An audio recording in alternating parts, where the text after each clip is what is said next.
As it is written, the kingdom is within us. Come together and discuss the issues within the kingdom. Speak your peace. Speak the truth. For the kingdom is at hand.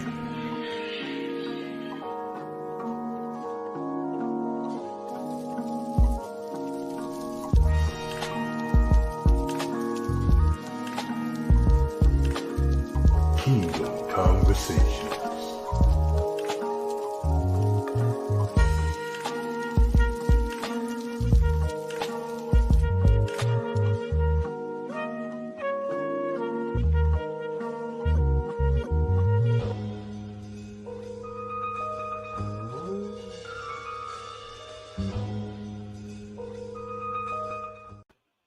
Peace and blessings, peace and blessings, peace and blessings to the whole house. Peace and blessings to the kingdom of the Israelites. I love how that sounds. I'll be walking around. I walk around in the office, I walk around at the house, on the job, wherever I may be. I'm always thinking about the kingdom of the Israelites. And the kingdom of the Israelites is myself and everybody that's in the chat and everybody that those that don't even know that they're Israel, they'll be part of the kingdom. So peace and blessings to you, fam. Father, we thank you once again for another time to fellowship with the people that you surname. Somebody get that precept where he called you the apple of his eye. And you the apple of his eye in this time right now where war had been declared on you. You didn't even know that was war even declared on you. And some of you woke up to the fact that, yeah, we at war. We at war, but the paradox with it, or the oxymoron, one of y'all can correct me and tell me which one is the right one. The paradox is the Father got y'all at war, which he's fighting, but at the same time, he awakened you. And he awakened you to the fact that you were at war, even though you were asleep. Father, we thank you for waking us up this hour. We thank you for your word. We know that we had the more sure word of prophecy, and we know that your word is true. We don't have to argue with a heathen, pagan, or a Gentile, or another Israelite. Because if they're not going by the book, they're errors right off the rip. So, Father, we thank you for your word. We thank you for the book. I thank you, Father, for all the teachers. That's either if they on the interweb, if they not on the interweb, if they are people and they teaching about the book according to as it is written, and they teach in LSC, Father, bless them and continue to lift them up and bless them immensely beyond their own recognition so that ultimately we can come together, Father. Because the awakening, if it wasn't for the camps, if it wasn't for the Father waking up the camps, if it wasn't for the Father waking up each and every one of you, we would still be in bad case running around talking about you going to get saved. So, Father, we thank you for that. We thank you for waking us up for this time. Each and every one of you should look in the mirror and say to yourself, the Father woke me up and chose me for this hour for a reason. And the Father done put something in me that I need to bring forth to the earth. Thank you, Father. Thank you for everything that you've done in the past for your people that you surname and chose. Thank you for what's going on today. And thank you for what you put prophetically that we all can see. Thank you, Father. And thank you, Father, for sending the Mashiach. I called him the Mashiach because Mashiach came, he put on a meat jacket and came down and died for the Israelites. Somebody get the precept, who he say he come for, that's who he died for. He didn't say he came for the Mormons. He didn't say he came for the Episcopalians, nor the Baptists, nor the fews. He didn't come back for the Amalek neither. He came back for them same people that he was talking about in the beginning of the book. And we thank you, Mashiach, and we thank you, Mashiach, for sending the Ruach HaKodesh. Thank you for the Holy Spirit, because without the Holy Spirit, we would be lost and turned out. Y'all remember that song, Olivia by the Whispers, Lost and Turned Out? Yup, that's you. That's the Israelites. You lost and turned out. Huh? Y'all don't act like y'all been saved all this time. Because some of y'all, because we already know the story about y'all being saved. So shalom, fam.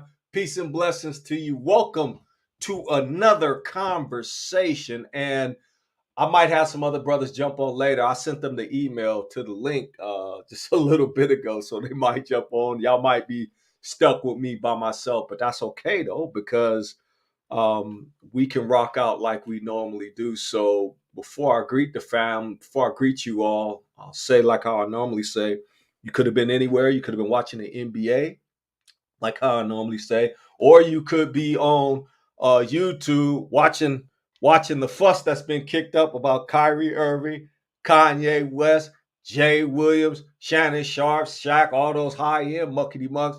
What they done kicked up a fuss, but you notice, and the ADL, they ain't not escaping. Even though we're not gonna do today's show about that, but y'all could be partaking in that. And it's interesting to see how the Father is moving. It's very, very interesting to see how he's moving this day. So you could be on YouTube. There's no NBA today, so I would say, like I normally say, you could be at a restaurant eating hog mog and chitlins and fatback and what they call those. The Spanish people call them chicharrones, but we call them what we call them, pork rinds. So peace and blessings to the fam. We'll greet the fam like how we normally do. Salt of the earth, welcome family. It's a blessing and honor to see you all, and that you decided to fellowship and rock out with your brother C. And like I always say, it is definitely an honor and a privilege from the Father to come before you. So we're going to start from the top and sort of work our way down. My brother, good brother Darnell Blackshear. Peace and blessings to you, brother. Hope all is well. JPM is in the house. JPM dropping a heavy hitter. 1 Corinthians 13, 6-7. Rejoice not in iniquity. So don't be happy when you're doing wicked stuff, or when you see wicked stuff happening, like how the heathen do. The heathen the heathen look at you and said, our God destroyed your God, so nothing you say is of value. But rejoice in truth. When you get the truth out the book, you should be rejoicing in it, and it should make you happy. It should make you so happy that your countenance changed, and then you want to go run and tell somebody, like verse 7 say, beareth all things and believeth all things. So you're telling all things, your life should bear witness to what's in the book, because you believe all things that's in the book, and you hope all things, and you endureth all things. So we live this out right here. The Israelites, especially the ones in the snakes and all over the earth, we lived it out. Ty C. Rowland, peace and blessings to you. Shalom, brother. Hope all is well. Sister Cece, peace and blessings, sis. Hope all is well. Omaya Yakita, shalom. 2 words, get saved. Smitty Q, hey Smitty, what's up, brother? Smitty, you on the good ship work for somebody else, man? I'm sure you are. But guess what, Smitty? I'm not a fortune teller, but I see you working for yourself in the future. Huh? Sister Mary Ayakita and shalom, sister. And when I ask for the Trinity offering today, I don't want no anise, I don't want no mint, and I don't want no peaches. And that's not a tithe. That's not an offering. A tithe and an offering is you reach in your pocket and you give me 15, 20, 30%. Now, Trinity offering, they already know what it is. I'm not going to preach that to y'all. Y'all already know. Shalom, Cavity Creek. Peace and blessings to you. Hope all is well with you, brother. L&L Israel. Peace and blessings, sis. Hope all is well. Praise him. Shalom. Shalom. Peace and blessings. Peace and blessings to you. Hope all is well. Albany, Georgia. Shalom. Shalom to the Israelites. That's right. Shalom to the chosen people of the book. The people that will soon be the head. Very soon. I don't know how soon. I haven't been given that intel. That's above my pay grade. But I tell you what, I'm going to see it. I know I'm going to see it. I have no qualms with saying that. Nature's Graffiti. Shalom. Peace and blessings to you. Hope all is well. Josiah Ben Yehuda, Divine Seed. Shalom, brother.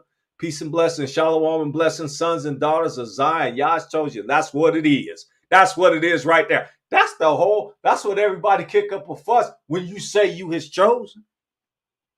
If you notice this. If Kyrie had said nothing about being Israelite or he didn't say anything actually. He just put up Hebrew to Negro's screen cap. I don't even think he put a link up. But if Kyrie had said he was a Pan-Africanist, would they have kicked up a fuss?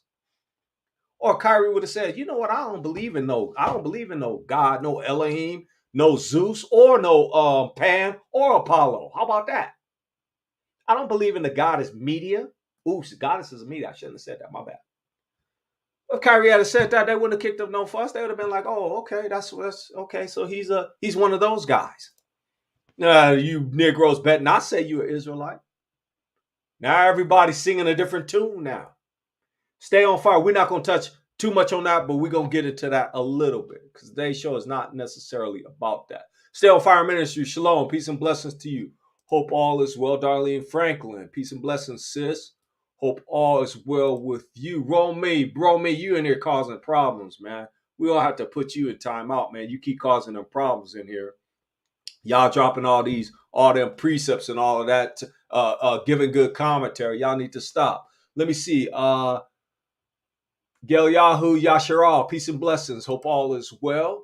Rio Morgan, shalom family, peace and blessings to you. Hope all is well. And if you guys see somebody new that comes in, make sure that the rest of y'all in the chat, y'all greet that person. Y'all should be greeting one another anyway. Because when we see y'all in the wilderness, when we see you in the kingdom, I'm a shalom every one of y'all, and I'm a dap y'all, and I'm a hug y'all just like how we supposed to. So you might as well get in practice and start doing it right now. Greet your family. Greet them. When you see them out on the street, greet them. Stephanie M., peace and blessings. Hope all is well. Tevin Narcisse, peace and blessings. Hope all is well. Tahuti of New KMT, peace and blessings. Shalom to you. Hope all is well with you. Maria M., shalom. Peace and blessings. Hope all is well. Tahuti of New KMT. Hey, I'm going to say that's Tahuti of New Kemet. You're welcome here, fam. You welcome here, and you're welcome to speak your piece and speak your mind. And welcome again. Michelle Y, peace and blessings, sis. Hope all is well with you today. Leanne King, peace and blessings. All praise the Most High. Shalom, Israel. That's right. Peace and blessings, peace and blessings. Let's see here. Y'all greeting the family as y'all should. JPM, I'm going to say that precept. Let me see. Is that the one I call? Yeah, that's the one I call. Listen, I'm going to go ahead and read it. Zechariah 2:8. For thus saith the Father of hosts. When you see that L word of hosts, somebody getting ready to get the business. Y'all know that. I'm just letting you know up front. The Father of hosts, after the glory hath he set me unto you, nations which spoiled you. For he that toucheth you toucheth the apple of his eye. He that toucheth Kyrie Irving toucheth the apple of his eye. He that toucheth Emmett Till, he that toucheth Sandra Bland, we could play that. We could replace that. He that toucheth you, you take that personally. Take that personally. Yes, Florida, I hope the Father protect the Israelites in Florida, but I hope he tell Florida to hell up with this hurricane. I hope it turn to a category 1,000 and take Ron DeSatan out and all his minions out. Yes, sir. Yes, I do. You doing that foolishness, all the foolishness that and hatred that you got in that state, and you think the Father don't see it? We're going to destroy you, Ron DeSantis. Keep on playing with him.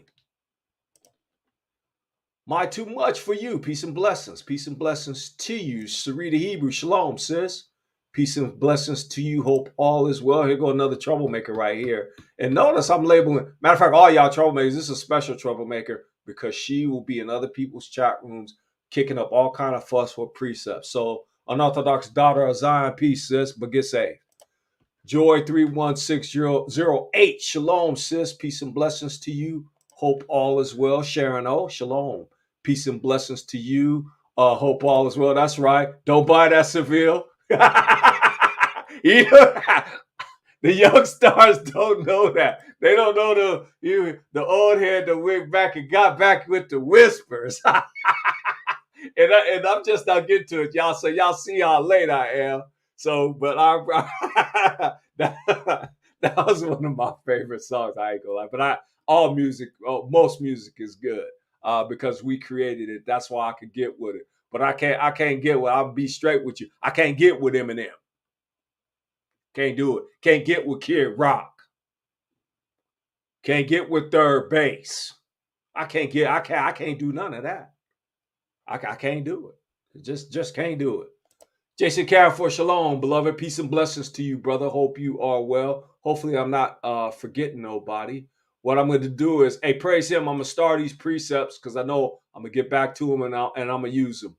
Linda Siggers Bay, peace and blessings, sis. Hope all is well with you. Brody B, shalom, peace and blessings. Hope all is well with you today. I'm going to start at Brody B. If I get back to it, I'll get back to it. Hey, Yashadiq, shalom, brother. Hope all is well with you. Peace and blessings to you, brother. Aliyah Yasha Allah, the mighty lion. Yah bless. Bless you, brother. Peace and blessings to you. Hope all is well. Let me see there. I'm going to hold that one. Nature's Graffiti, I'm going to hold that one because I might be able to use that precept when I go into what we're going to go into. Up next, shalom, brother. Peace and blessings. Hope all is well with you. Let me see. Did I catch everybody? Y'all make sure that y'all at least speak to a couple of your family in the chat by shaloming them. Because you know when we get into the wilderness or when we get to wherever we go get to, you need to be getting in the habit of doing that. Because this is our house, this is everybody's house. And everybody should feel welcome coming in here. There should be no arguments amongst ourselves, but no, we should be loving each other. Everybody else hates your guts. You got a whole contingent in Psalms 83. People talk about they want to kill you. What does it mean to cut you off from being a nation? What is that? That means they want to kill every one of you. They want to eliminate y'all off the earth. It's time out for us fighting one another. I'm from the D, and nope, we ain't banging Eminem or Kick Rock. That's right. That's what it's supposed to be.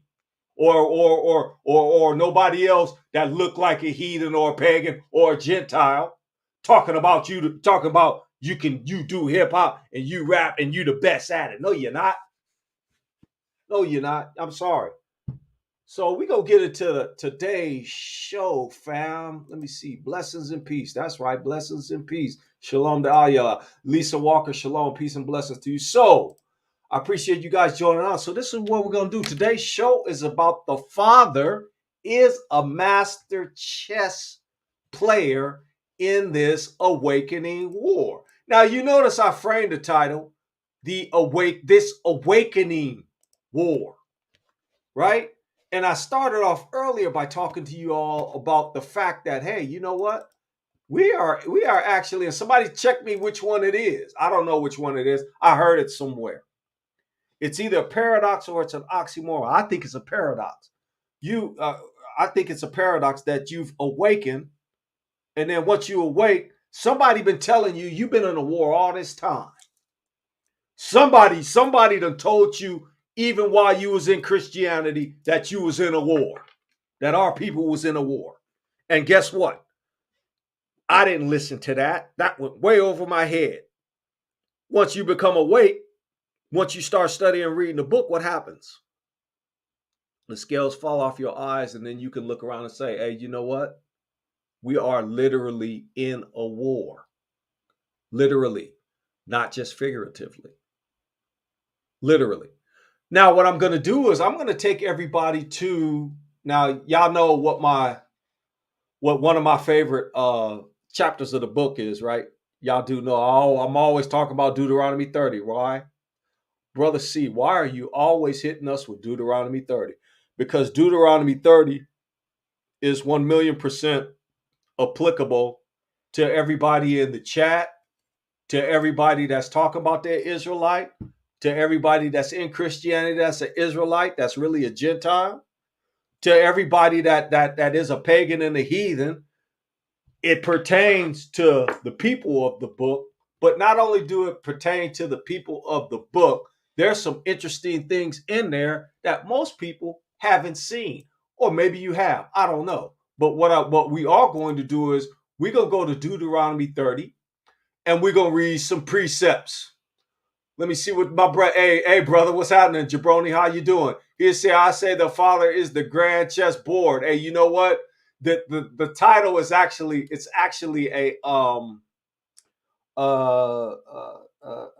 if you're saying that it's almost a practical joke actually, and I'm going to explain why that is in a minute. But you spot on with that, bro. So peace and blessings to you. I hope the Father is blessing you immensely. Seriously. And that's my hope and prayer for everybody that is an Israelite, that the Father give you untold blessings, untold visions. He said he was going to pour out his word, and his people was going to have visions and dreams. He said he's going to pour out his spirit on the earth. And that was for you. Anything that book is talking about, I'm laser guiding and focused for our people and for our people only. Everybody else can kick rocks. You don't care about nobody else because don't nobody care about us. I'm not trying to be fake righteous or fake self-righteous. You don't get that here. Anyway, I'm going to throw up Deuteronomy 30, and we're going to get into it. Y'all know that's one of my favorites. Why?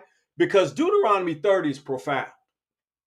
The Father did a lot in Deuteronomy 30, but it's actually our what I like to call our get back, right? So let me get in here. Let me share my screen. Y'all give me a minute to make this work right here.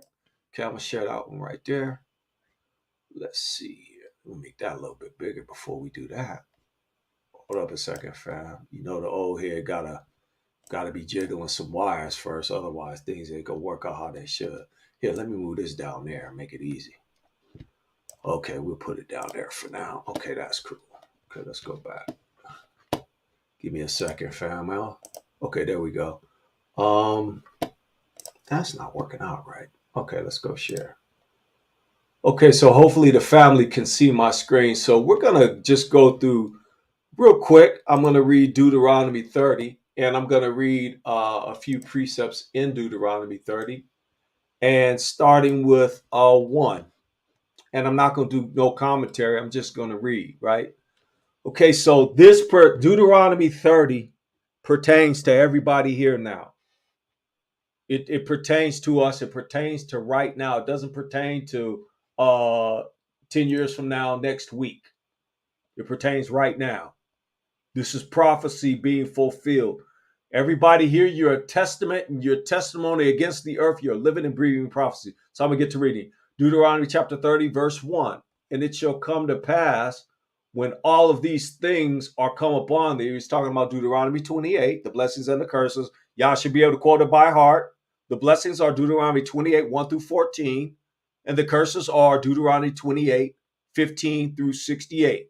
Y'all should know that by heart. You should know it by heart because that's the pointer to who the people of the book are, the true people. And I'm not talking about the fake Jews. I'm not talking about the fews. I'm not talking about them. Just focus on us. Okay, so, and it shall come to pass when all these things are come upon thee, the blessings and the curse. Now, notice, he says all of these things, not part of them. He said all of them. He called the blessings first, Deuteronomy 1 through 14, and then he said, and the curse, 15 through 68, because that's the order that he was going to deliver it to you. You got blessed first, then you got cursed, which I have set before thee, and thou shalt call them to mind among all the nations, whether the Father hath sent thee. So whether he driven us, we should be right now calling them to mind. That's why I'm always reminding us about Deuteronomy 30, because this is something that should be in our frontal lobe. This should be vibrating and reverberating with us at all times to call this to mind. You're supposed to call to mind what? Call to mind what? The blessings and the curses, not just one or the other, both. Verse 2, and shall return unto the Father thy Elohim. So we are doing that. We are doing that in mass. Now, how do you do you return to the Father? And let me keep reading, because therein is the punchline. And shall obey his voice according that all I commanded thee this day, thou and thy children with all thy heart and soul. What is he talking about? He commanded you to do what? What did he command you? I believe he commanded you to do LSC. Put a one up if that's what you believe. He commanded you to be LSC, which is, for those of you who are new, law, statutes, and commandments, starting with the 10 and everything else after that. But that's what he gave you. But now what needs to happen? He says, and shall return unto the Father and shall obey his voice. So if you're not LSC, you're not returning. If you're not LSC, you're not doing what he's saying. And ultimately, you're not in his will. Somebody get that precept on how you love the Father and how you love the children of Israel. We always bring that precept out every time.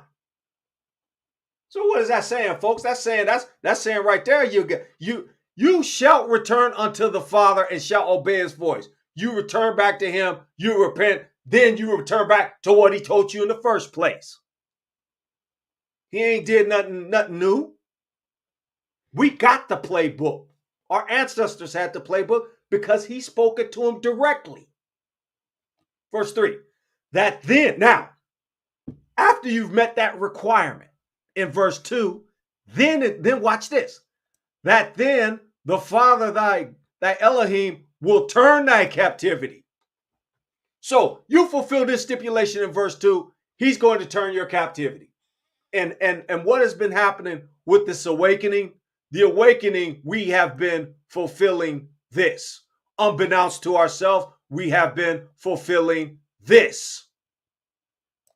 Beknownst to ourselves. Some unbeknownst, because you have some Israelites that have awakened, but they teach you it's okay to eat pork, shrimp, crab, and lobster. You got some Israelites that say, oh, he's not worried about the Shabbat, the day of rest. You can worship on any day. Errorist. He said he gave the Sabbath for rest. He didn't say he gave it for worship. Although you can't worship on that day. Christianity got it confused.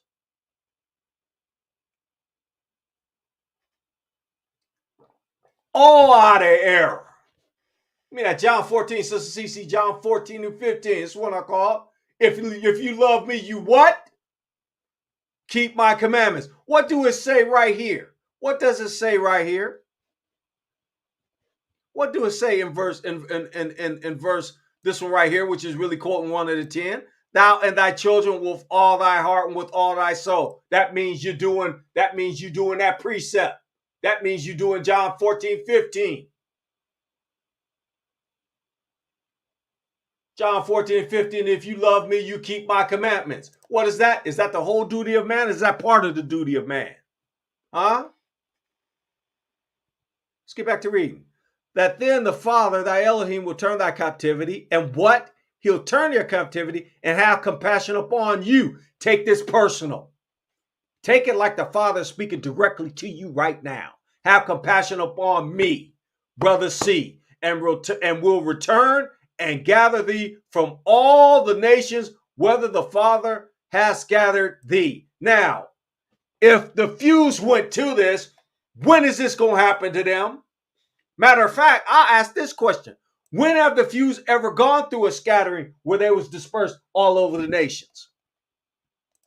I'm going to wait. When was the fews ever in captivity? I'll wait. Y'all tell me that. You ask a few right now, hey, when was y'all ever in slavery? Nope. Wrong answer, because you ain't never been enslaved. Amalek. Oops, I shouldn't have said that. Now I'm anti-Semitic. Okay, that's cool, because I'm a Shemite. Point blank. Let's continue to read. If any of thine be driven out into the outmost parts of heaven, there's some people somewhere. We don't know where they at, but they somewhere, because that's what the book says. From thence, will the Father thy Elohim gather thee. So he going to take them out from wherever they at in the heavens, wherever that is, where they at. Because that's what the book say. It didn't say, because there's more than one, there's levels of heaven. Now, I'll just leave it at that without getting confused or without confusing individuals. From there will he fetch thee. So he going to pull you out wherever he scattered you. Wherever he scattered you, he going to pull you out. Verse 5. And the Father thy Elohim will bring thee into a land which thy fathers possessed. So we're going to go back to our own land and we're going to possess it because that's what's written. And we're going to possess it. So we're going to take into ownership and we're going to get to cool out and we're going to get to build amongst ourselves some great inventions and some great things. And he will do thee good and multiply thee above thy fathers. Now we're going to get into some good stuff here. And the Father thy Elohim will circumcise thy heart and the heart of thy seed, which our hearts will get circumcised. And our seed's heart will get circumcised. To do what? To love the Father our Elohim with all thy heart, with all thy soul, and with all, and that thou mayest live. That's a blessing right there, to be able to truly, without any encumbrances, love the Father with all your heart, mind, and spirit. That's an absolute blessing. Point blank, period. You can't beat that. Now, here's the interesting part, because the Father gave you guys and he gave you a number of prophecies. I like the prophecy Deuteronomy and 30, 1-7, because it's not only laser guided pointed at us right now, but he's actually going to hand out some parting gifts. And the parting gifts is in verse 7. And the Father thy Elohim will put all of these curses upon thine enemies. Okay. And on them that hate thee, which persecute thee. So I'm going to stop right there. Because can somebody tell me what this is? Tone Spain, Shalom, brother. Good to see you. Hope all is well. If anybody else joined in, if I didn't catch you, peace and blessings to you and shalom. Can somebody tell me what that is right there? I have my goofy interpretation, but when the Father says, he says he will put all these curses upon thy enemies and on them that hate thee, which persecuted thee. Do y'all know what that is? That's a declaration of war on the heathen. That's a complete declaration of war. Did y'all know that? The Father done declared war on our enemies right before our eyes. Period. That's why the title of today's conversation is Chess. He's a master chess player. The heathen will look at this and it'll get past them because they're too busy waiting around talking about, oh yeah. When I hear them quote our precepts now, it's not infuriating. I just laugh. And if you want to do yourself, if you want to hear silence and you want to get your comment passed by, go listen to them doing a breakdown on prophecy or scripture. I do it all the time now because I'll be laughing. I'm cracking up. And call them for your prophets. And I spell the word prophet, Profits. I say your prophets, and I put an S on it. Your prophets is physicians of no value. You could be a Republican or a Democrat. This nation is still going to be destroyed. You in a land that you done took that wasn't allotted to you. The Father allotted every people land, and then you're going to look at somebody else's land and say, oh, I'm going to take that. Oh, I'm going to take them resources. And you've been plotting on Akiba land all of this time doing that. You've been doing this all over the earth. Surely there must be punishment for you. Surely you must be the enemy that's talked about in Deuteronomy 30 and 7. Surely you must be that heathen. Surely you must be pagan. Surely you must. This is a declaration of war right here, folks. Unadulterated declaration of war. Period. Why do you say that, brother? See, look at what he's saying. Look at what he's saying. I'm going to read it one last time. And the Father thy Elohim will put all these curses upon thy enemies and on them that hate thee, which persecuted thee. So everything that happened to us, guess what gets to happen to them? And somebody put that precept in there. And I'm going to put it up because this is one of my favorites too. Let me stop sharing my screen for a second. Okay, we'll put something else back up. Revelation 18:6. Real Morgan, what's good, brother? Shalom. Reward her even as she rewarded you. Don't that precept beautifully with Deuteronomy 30:7? Reward her even as she rewarded you, and double unto her double according to her works. And in the cup which she hath filled, fill to her double. In other words, you think you only gonna get one whole cup because it's a cup that's full. It's not a shot. You get to drink that, and then after you finish drinking that poison in strychnine, a whole, let's call it a 16 ounce, or you call it a big gulp. You drink that one big gulp of poison, and guess what? The Father say, here go dose 2, and then you drink that. Now, I'll say this, and we say it all the time. The only person that could have drank the dregs like how we did and rang them out is the Israelites. Now, you mean Psalms 83 and our enemies, got to have 2 helpings of that when they couldn't even stand COVID? Come on, I know y'all don't feel sorry for. I don't feel sorry for them, but I'll say this: that's a whole hell of a lot. You get twice of what we went through? Really? Wow. No, it's not. And see, that's what it's not. It's Psalms 109. It's not turn no other cheek. And nobody should be telling you to take on being false morality and false piety. That's false. That's that wicked spirit of cowardice. Where you got false fake piety, you gonna let them slide. Let them slide for what? They're not gonna let you slide. When are the heathen? If a brother do something to a heathen, like that brother who ran over them heathens in I believe it was Michigan, they want his head on a stick, and they open with it. You're not gonna be running up to him, giving him a hug, talk about you forgive. The fake spiritual, that fake spirit, tingly spirit, is a liar. Period. Let's get back into it. So the Father done declared open war against everybody who's been against us. Let's do a recap. He's declared open war with verse 7. That's his declaration. Now, you have the awakening happening, but folks don't even know that you're in a war. Folks running around talking about, okay, we saved. Okay, we the same as the heathen. That was a prophetic declaration of war, point blank, period. So now, here's a question that I have, and y'all know I always hit y'all with these questions. Sometimes they may be rhetorical, sometimes they are not. But I'm going to ask this question anyway. The name of the show is The Father is a Master Chess Player. But I have a question. Who exactly is he playing chess with?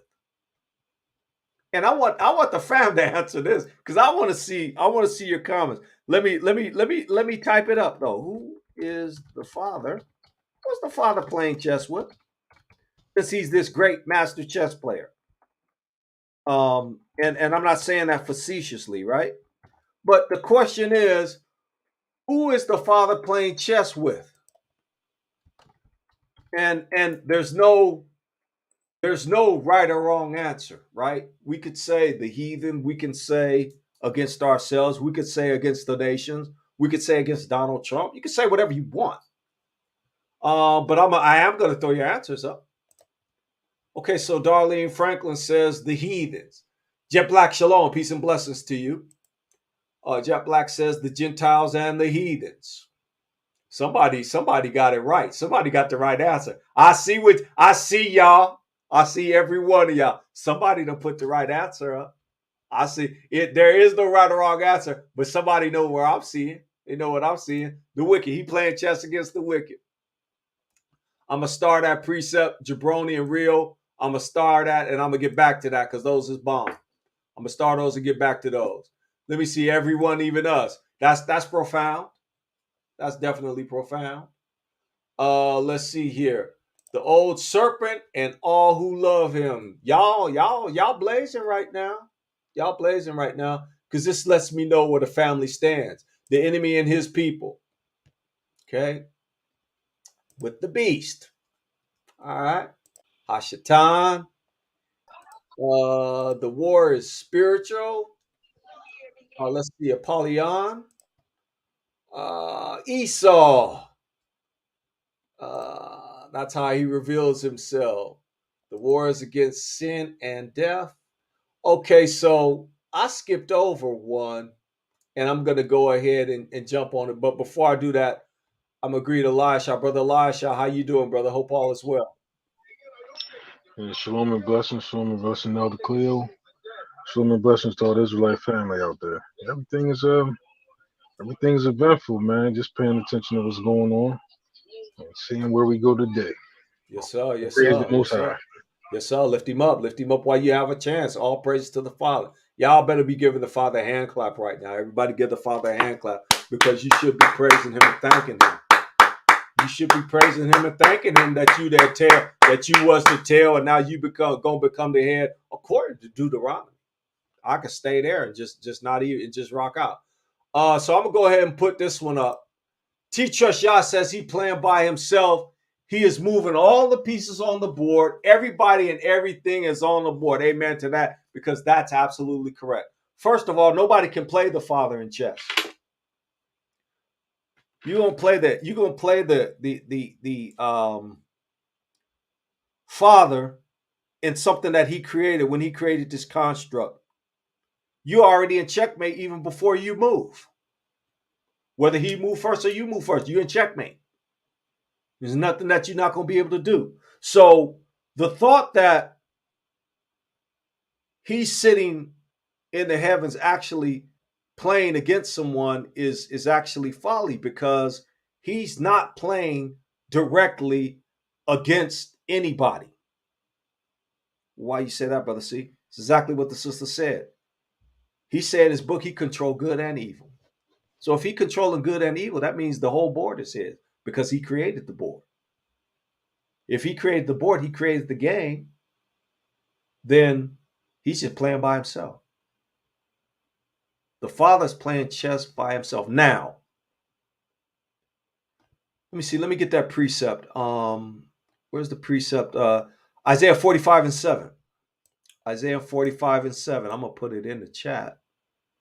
We call this precept. I call this at least once a show, I believe, because it gives us a good frame of mind as far as the Father ultimately being in control of everything. Now, we say the Father's in control of everything,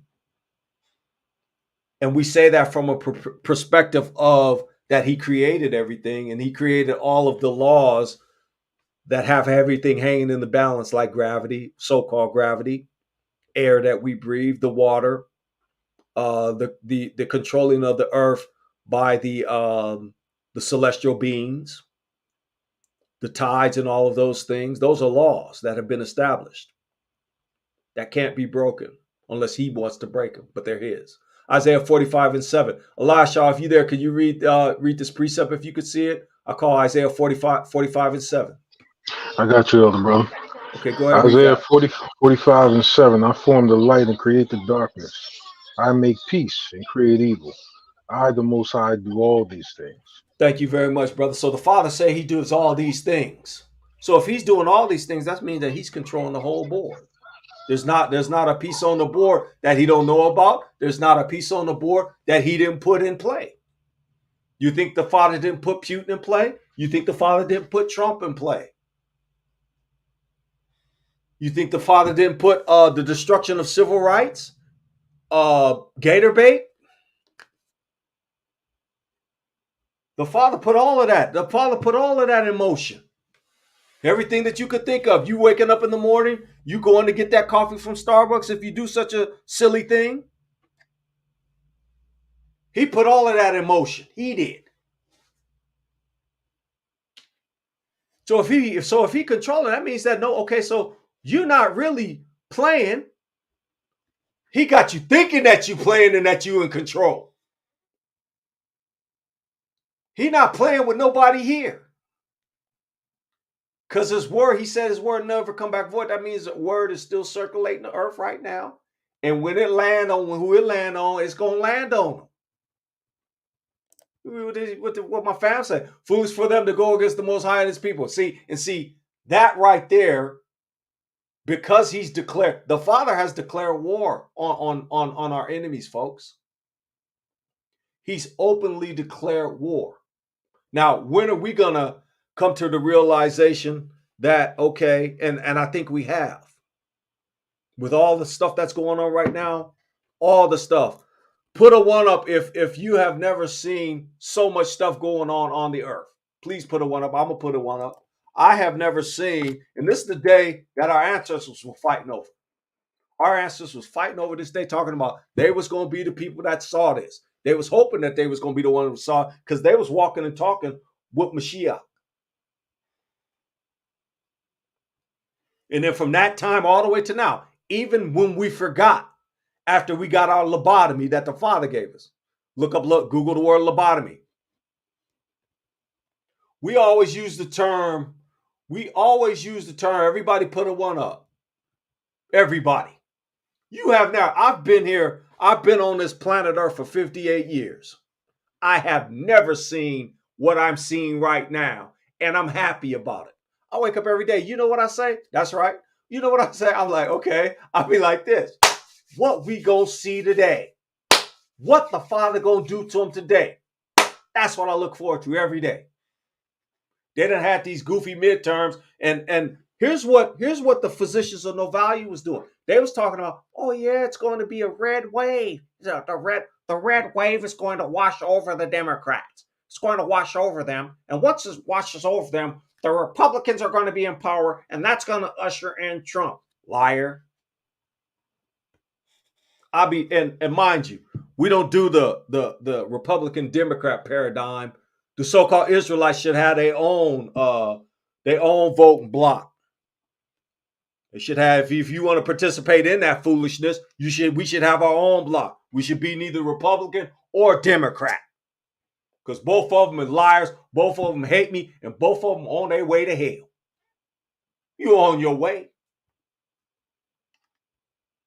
It started in 2019. I'm gonna start our precept. I'm gonna start that. So let's get back. Let me get back without getting distracted. So now, fam, you guys have heard the term Hegelian dialectic, right? And we always throw that term around also. Let's get clear that the Father's not playing chess with nobody. If you step up to the plate and you try to go against the Most High, you're gonna get checked. Brother C, if you step up against the Most High, you're gonna get checked. Period. No, we don't participate in that foolishness. Hey, shalom, Earl Rogers. Peace and blessings to you, fam. Peace and blessings to you. We need our own voting block where we vote our own interests. And you know why we need our own voting block, fam? It's because there's more of us here than what they lying and been telling. They've been lying about everything else. We've been stuck in neutral 13% since the first slave got off the boat, when they first got off the boat in the 500s, in the 1500s. They've been hatched out at 13% ever since. Now, how can everybody else multiply and replenish the earth or take away from the earth like how the heathen does, except for you? Mind you, even on top of that, nobody here, I know nobody in the chat filled out the census. So they already know that the numbers are skewed.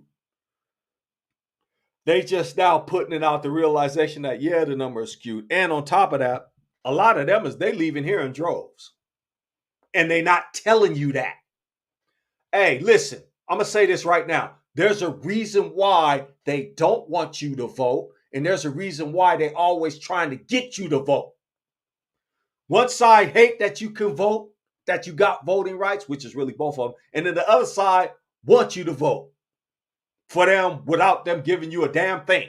Oh yeah, go ahead and vote for Biden. For what? Why in the same hell should I vote for Biden? What is he going to do for my people?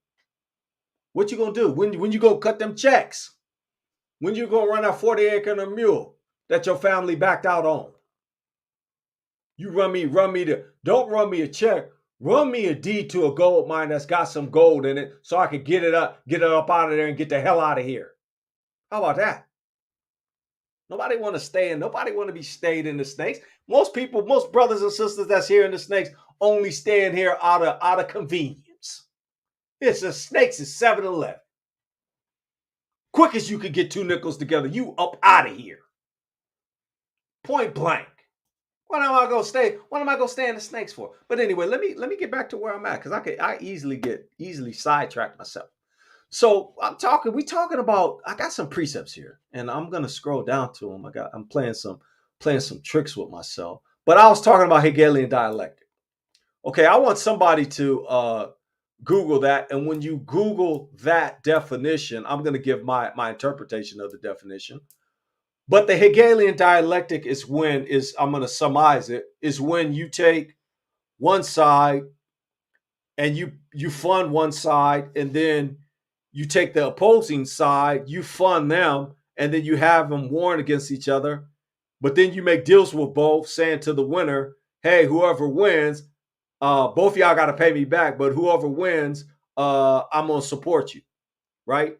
And then in some cases, you actually come with a solution to the thing you actually started in the first place. That's Hegelian dialectic. Now, I'm going to ask the question. Y'all believe that came from the heathen, huh? Y'all believe that came from the heathen, right? My brother put it up here. Hegelian dialectic, an interpretive method originally used to relate specific entities or events to the absolute idea in which an assertable position thesis is necessarily opposed by its apparent contradiction, the antithesis, and both reconciled on a higher level of truth by a third proposition, synthesis, also called Hegelian triad. So they've been using the Hegelian dialectic on us for time and memorial, and they use that premise right there to fight and have a lot of wars on the earth. The fake Catholic domination, Spaniards and all the Europeans' domination of the earth was actually a semi form of that. I say semi because they say that it was, except they came through, rode through, and said, "Accept Christianity or die," and they was gonna kill you anyway. That's right, Yash. Problem, reaction, solution. The way that Praise Him put it down, that's a PhD level right there. Let's see here. Joy 3160 Shalom says, actually, it could be a political party on the same ballot with everyone else. That's right. We need to vote our own interests, our own block. That would scare the bejeans out of these people. If somebody proposed that, hey, you know what? Let's get our own block when we vote our own interest. And whoever gets put in, you got to do our bidding. Man, these people would lose their rabbit mind. You know they would. So let me say this. The originator of the Hegelian dialectic is the Father. Well, why do you say that? Well, because he controls good and evil. He controls both sides of the aisle. He controlling the Republicans and Democrats to eat themselves. Now, I could give you a precept, and I will. I'm going to go to 1 Kings 22, 21, 21 through 23. Now, this is going to speak to, I should put it in the chat. I should probably bring it up. This is going to speak more towards the what the Father uses, the tools that he uses. And this is a form, in my mind, this is a form of Hegelian dialectic in and of itself, where the Father says that he's going to put a lying spirit in something so that person can be dissuaded to do something that is counterproductive or counterintuitive to whatever folly they're trying to do. So I'm going to go to 1 Kings, and we're going to read chapter 22. When I get it up, Brother Elisha, if you would entertain me, if you could read it, I'd appreciate it. So this is another point we're proving that the Father is in control of everything. He is in control of good and evil. As soon as I share my screen, brother, you can read these precepts. Give me a second. I got you. I appreciate it. Share. And we're going to share that window. That one. No, not that one. That's the wrong one. Oh, yes, that one right there. Let's move that down here. I could have did it that way too. I'm tripping. Okay, I could have did it that way, but I elected not to. Okay, that's cool. All right, let me get to share my screen. Let's share that one right there. And bam. Okay, can you see the precepts? I want you to read 21, 1 through 1 through, actually, that's not even the right book, I don't think. Hold on a second, bro. Let me check something here. Let me stop sharing for a second. I think I'm I gonna got share you. it this way. I'm gonna share it another way. Hold on a second, bro. It's 21. That's the ones I want. So I'm gonna do this way. Share, and then let's just share that. Makes it simple. So share. Okay, so can you see the screen, bro? That's it. That's it. Oh, okay, so go ahead and read 1 Kings 22, 21 through 23 for me, please. And there came forth a spirit and stood before the Most High and said, I will persuade him. And the Most High said unto him, Wherewith? He said, I will go, and I will be a lying spirit in the mouth of all his prophets. Stop right there. Stop right there. Stop right there. Stop right there. Stop right there. Reason why I said stop right there is because white evangelical prophets, if you listen to this precept that the brother's reading, they have a lie. The Father done put a lying spirit in their mouth to lead their people straight. Keep reading. And he said, Thou shalt persuade him, and prevail also. Go forth and do so. Now therefore, behold, the Most High hath put a lying spirit in the mouth of all these thy prophets, and the Most High hath spoken evil concerning them. The Father done put a lying spirit in these white evangelicals' mouths to be telling lies. You got one witch talking about she could stop a hurricane with a stick. And she tried to stop the hurricane, then she wound up getting a cat cur. You got all these lying prophets, these lying evangel and the Negroes too, because you got Negroes getting paid by them too. Yes, sir. I'm gonna throw them under the bus. I'm gonna throw all of Christianity under the bus right now. Y'all a bunch of physicians of no value, but the Father put y'all up to this. He put you up to be lying to your own people. They destroying their own people and they don't even know it. Shalom, Sister Lynn. Hope all is well. They destroying their own people and they don't even know it. It's no wonder that you have to cleave to an Israelite. It's no wonder. I say it all the time. He didn't get nobody but the book to the Israelites. So where you gonna get truth at? You're gonna go to Joel Osteen, and Joel Osteen is filled with a lying spirit. He gonna lead you to degradation. There should be no Negro on the planet listening to a heathen or pagan about anything towards the book. And our people, believe it or not, we have come out of a lot of that. This is actual part of the war that the Father is fighting. Notice I said the awakening / war and him being a master chess player. He's playing moving people on the board. They think they playing chess. They're not even playing chess. They're playing a whole different game. The white evangelicals don't know that they pawns. That they're fitted for destruction, and they fit 1 Kings 20 through 21 through 23. They have no idea what they are doing. I'm gonna have to find some of the pages. I go on their pages now. I used to didn't do this. I just now start doing it. I go on their pages now. I be laughing at them, cracking up. I was on a page today. Hey, what happened to that rare wave? And then I tell them, hey, I tell them, hey, no matter if you're a Republican or Democrat, America's still gonna be destroyed. Selah. All praise to the Father. So now let's get back to talking about this war thing. Okay? We're talking about war, right? Okay, so I'm going to talk to y'all about two components that I know that you have concerning war. Okay? What does the book say about the weapons of not the weapons of war, but the full armor? The full armor of the Father. Somebody go get them precepts and I'll drop it in. It said put on the full armor of the Father So that you may what? Okay, so you got armor, right? So when you going to be wearing armor? Tell me, fam, when do you wear armor? The Father been telling you through all his precepts that you've been at war. He's playing chess. So when do you put on the armor? Why would you put on the armor if you're not in a war? You should just go out there butt ass naked. You're not waking up to war. My brother, y'all say warfare. Okay. Why do you put on armor?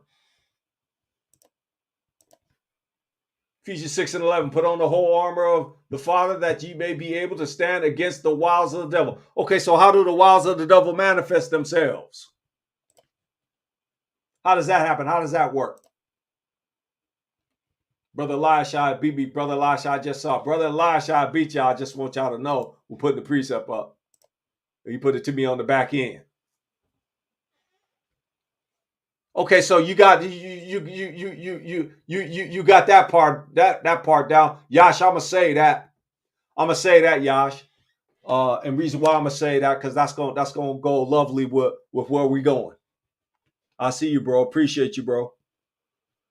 Okay, so you got your armor. Somebody get the precept where it talks about the spiritual gifts. So you got armor and you got spiritual gifts, right? Somebody get the precepts that talk about the weapons of our warfare are not carnal. Somebody get that one. I want y'all to put these in there. The weapons of our warfare are not carnal, but what? Somebody put that precept in there. Because y'all, everybody put a one up if you believe that you're at war right now and that the war is open. It's no longer hidden.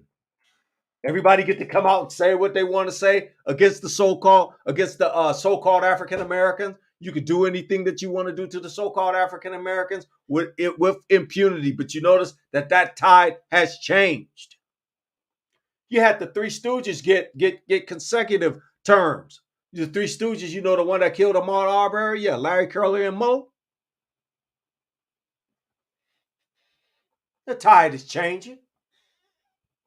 Now, how is the tide changing? It's not because they mind changed. It's because the Father's moving.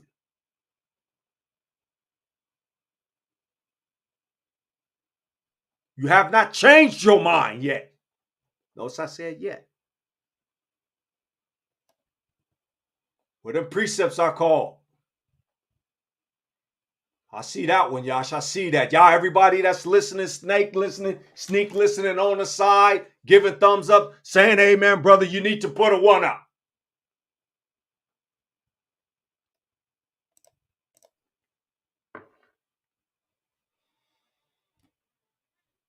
You got spiritual gifts. You got armor. If I go read the spiritual gifts, the question that I have is, can the spiritual gifts be used in warfare? Yes, they can. But where are the weapons of war at? That's the real question. Where are the weapons of war at that the book talks about? And when wherever they are, I need to get them. I need to have several of them. Where are the weapons of war?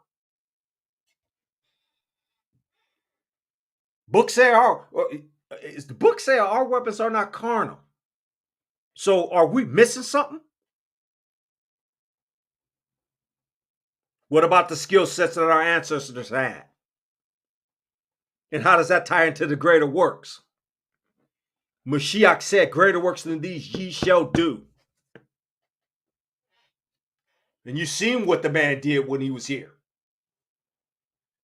You seen what they got it wrote down what he was doing. And they didn't even write down all of it. Appreciate you, bro. I got you, Elisha. Right on, Elisha. Elisha gave me the precept. This is the one I call. It's the one I want right here. So let's take a look at this, fam. 2 Corinthians 10 and 4. For the weapons of our warfare are not carnal. That means that if they're not carnal, we relate carnal to spiritual or not physical, but they are physical because they manifest themselves in the physical, but they're spiritual. But mighty through the Father to the pulling down of strongholds. So we got some weapons. Can anybody tell me what they are? That's right. Everything is spiritual, and it manifests itself in the physical. Yes, sir. Yes, ma'am. What are our weapons of war? What are they? And if I don't got them, how can I get them? Can somebody direct me to where they at? Somebody say the word. That's one of them. Yes, sir. That's one of them for sure. And I'll say this: when I'm out on these evangelical sites, guess what they say in rebuttal? Nothing. They don't say nothing. Laughing at you, talk about your phony God. Talking about your fake interpretation of the book. Laughing at you. Laughing at you when all calamity is breaking down. Well, how can you laugh at somebody? Because I can. Because the Father laughed at him too. And I think it's hilarious. You got something that you don't know nothing about, and you try to interpret, and you don't have any damn idea on what's there. But you trying to interpret, and then you make yourself out to be the moral authority of that when you're not moral.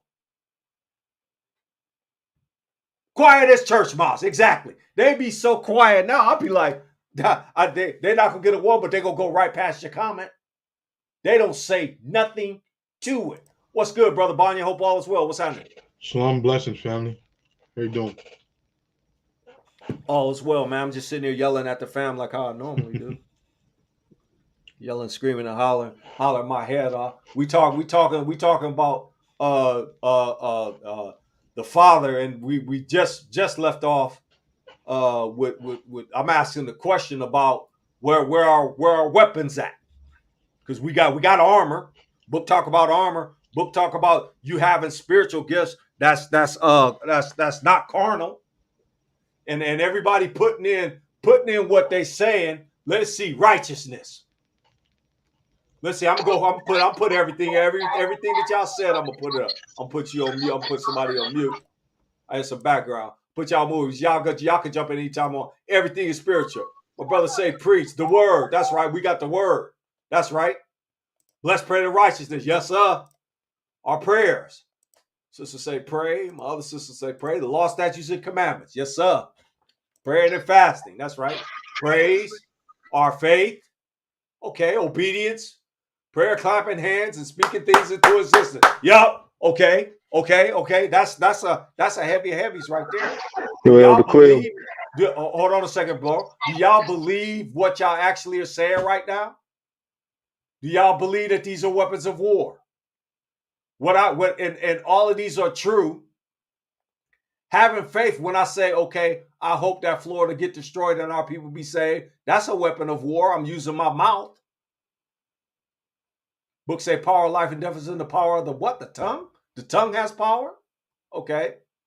How was Mashiach able to do the things that he did? Go ahead, bro. Rock out. Go ahead, Elisha. Now, I just wanted to put out there the weapons that we have. You know, we go back to the Psalms. I know we cited this Psalm several times, but it says that the judgments written, these judgments written are our weapons. It says, dishonor have ye all his saints. I think in Psalms 1 chapter 148, was it 149? But it says to speak forth the judgments written. You know, so the judgments that the Bible gives to us, that the scriptures gives to us, that's our weapons. Everything the Most High said he's going to do, he's going to make good on. Hold that right there, bro. Hold that right there. What did you just say? Say that again. Speak on it. How? You have to do what? What's the requirement? Say that again, please. You talking to me, bro? Yes. You said what? What's the requirement? What is that? You said speak, right? You said speak, right? Right. The judgment's written. Speak the judgments written.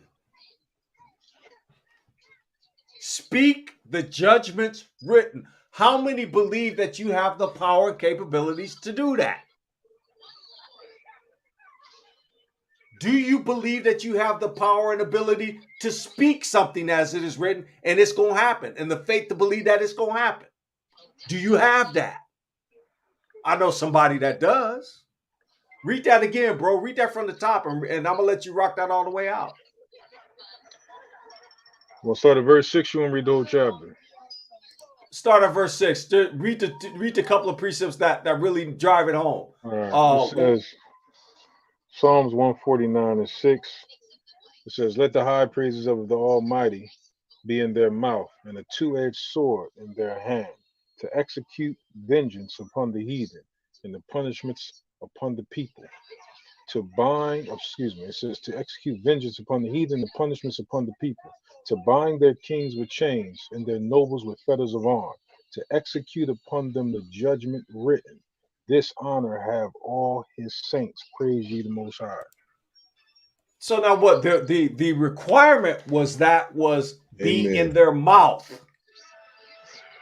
That should be in your mouth. You should be pronouncing these things over the nation. And you should have all of the things that everybody has listed. If you're going to pronounce something, you should have the faith that believe it's going to be so. You should have the faith to believe that, okay, I believe that the Father gave me this ability. I'm going to execute it. Right? I mean, because that's what the brother just read the precepts. He just read the precepts, and it says succinctly that. What did he say? Let the high praise of the Father be in their mouth. Okay, so you praising the Father. And we always start off by praising and lifting him up anyway.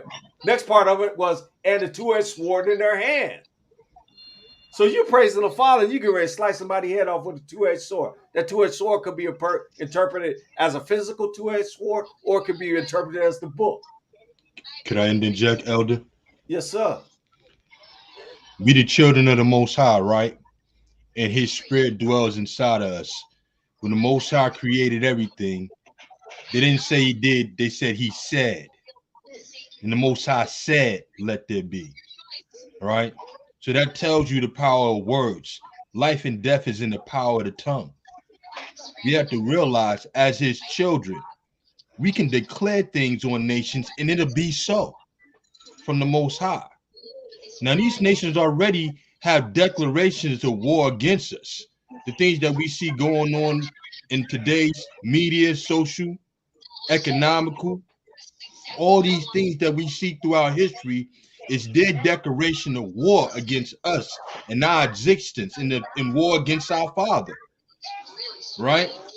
So the Most High said after 400 years, he was going to bring plagues to these places. And the things that you see happening around the world, it's because somebody, one of us, some of us got on their knees, went in their closets, fasted, prayed that the Most High bring plagues on these places, that he bring destruction on these lands and on these heathens that seek our destruction, that seek us to not exist. So yeah, we have the power in our tongues because the Most High Spirit dwells in us. He created everything, but we're his firstborn. Mashiach said, if you have faith of a mustard seed, you can say to a mountain, be removed and be thrown into the ocean, and it'll be so. So if we believe it, then we should say it. And I believe that the Most High going to bring destruction and plagues on every one of these people and every one of these lands that had disregard for his people, the apple of his eye, that abused and oppressed his people. I believe the Most High going to bring every plague of Egypt and every plague that was brought upon us for our disobedience on these people. The same cup that we drank from, the Most High going to give them double and double that. And that's all I want to say, Elder. I appreciate that, brother. That's right in line with what we've been saying, and that's consistent and in line with what we always say. And see, that's what you're going to get here at Salt of the Earth, you being family, and we rock out with y'all. But at the same time, here's what it is. We never change our stance. We're not getting paid to change our stance. We're getting paid to bring you what the books say, and that's it, and that's all. So y'all as much information and intel as you got, and what you're seeing on the earth, you should be of the mind that, hey, you know what? I'm going to speak some punishments on these heathens right now. I said what I said about Florida. Father, protect our people, the Israelites that's there. Destroy the heathen outright when that hurricane changes from a level 1 to a level 1,000. Rip Florida in half from the bottom part, go through and rip it up to the top part, catch North Carolina and Georgia while you're at it. The Cleo, Yes, I sir. used to quote this scripture years ago when we was going out doing that work in the book of Jasher, where I believe it's Jasher chapter 81, if I'm not mistaken, where it talks about that the Most High allowed those Israelites, or our brothers and sisters who wanted to stay in Egypt, they would not listen to Moses and Aaron, and they died in Egypt. They didn't want to go. They didn't want to leave.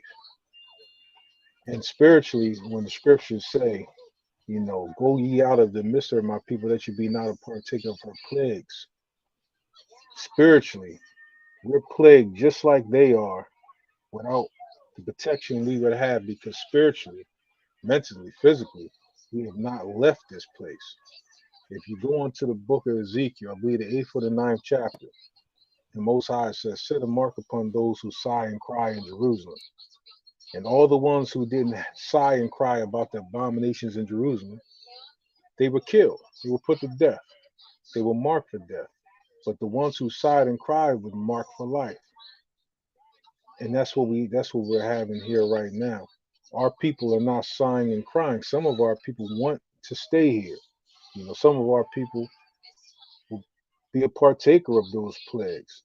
But the few, the ones who do hate these abominations, the ones who actually want to leave here, and you're seeing it right now, as our people are actually probably more united now in some ways than they ever been, or at least in the past 50 years. Like it's a little different. The younger generation is not as inept as they used to be, because we're seeing what they're doing to us, the examples that they make of us.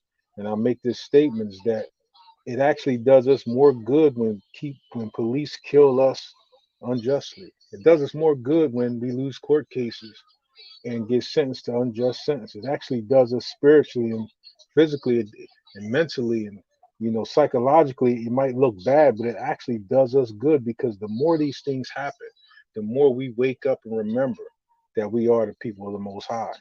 Had these atrocities stopped, we would never seek to leave. We would enjoy Egypt. But because these things persist, and it's not that we should pray for any harm to our people, but it actually, because it does happen, and is necessary that these things happen, that we are awake to this day, and that our people continue to awake. If Kyrie or Kanye never said anything, and you didn't see people coming at them unjustly, we will fall right back asleep. We would say, oh my God, the Holocaust and all these things. But because they did come at our people and actually, go towards to ruin their lives, the brother can't see his children. Because of the hurt and the pain that they're inflicting unjustly, it causes us to come to defend them. It causes some of us to wake up. It causes some of us to listen to what they're saying. Why are they coming at them like this? It causes some of us to look at the videos of what made this situation come about.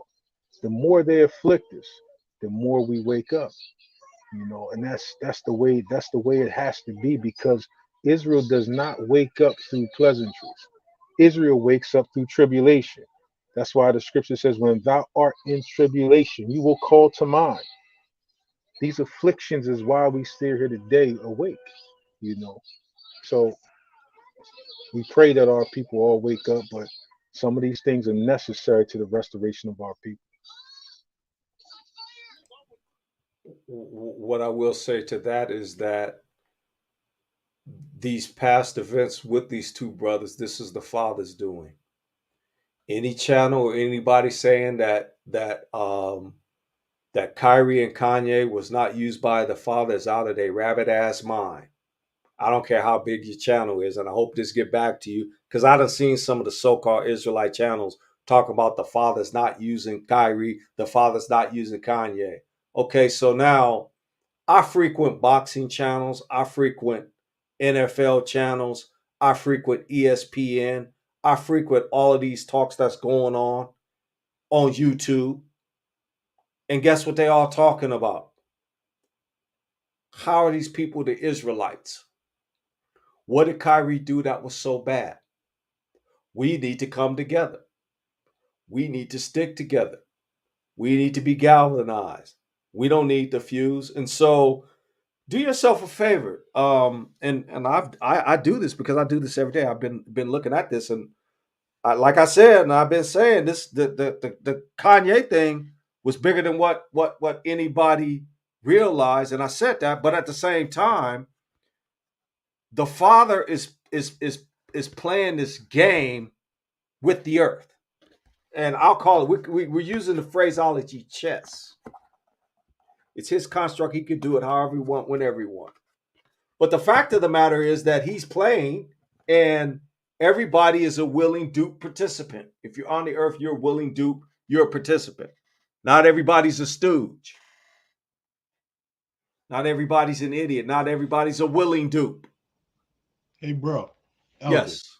Yes. You know, sometimes when I hear that type of talk, it almost seems like people are minimizing the power of the Most High, or the work of the Most High. It's like they minimize it to say, oh well, yeah, he's not using him, and it's like this is the same Elohim that made a donkey speak and asked a man, why are you hitting me? Why you beating on me? Yeah, why you beating on me? Yeah. You know, and I said this on Facebook, and I said, look, if the Most High can't use whoever he want to use, then he can't use you either. You know, the truth is not more truer because it come out of your mouth. The Most High can use whoever he want to use, and he can make the truth powerful. But our issue is we're so used to critiquing each other on every little thing, like we swallow a camel and strain at a gnat. But we're so used to doing that even when the Most High is coming through and making some things known by the mouth of whoever he uses, we don't want to hear the message because we're too busy focusing on the messenger. The messenger is not the one with the authority.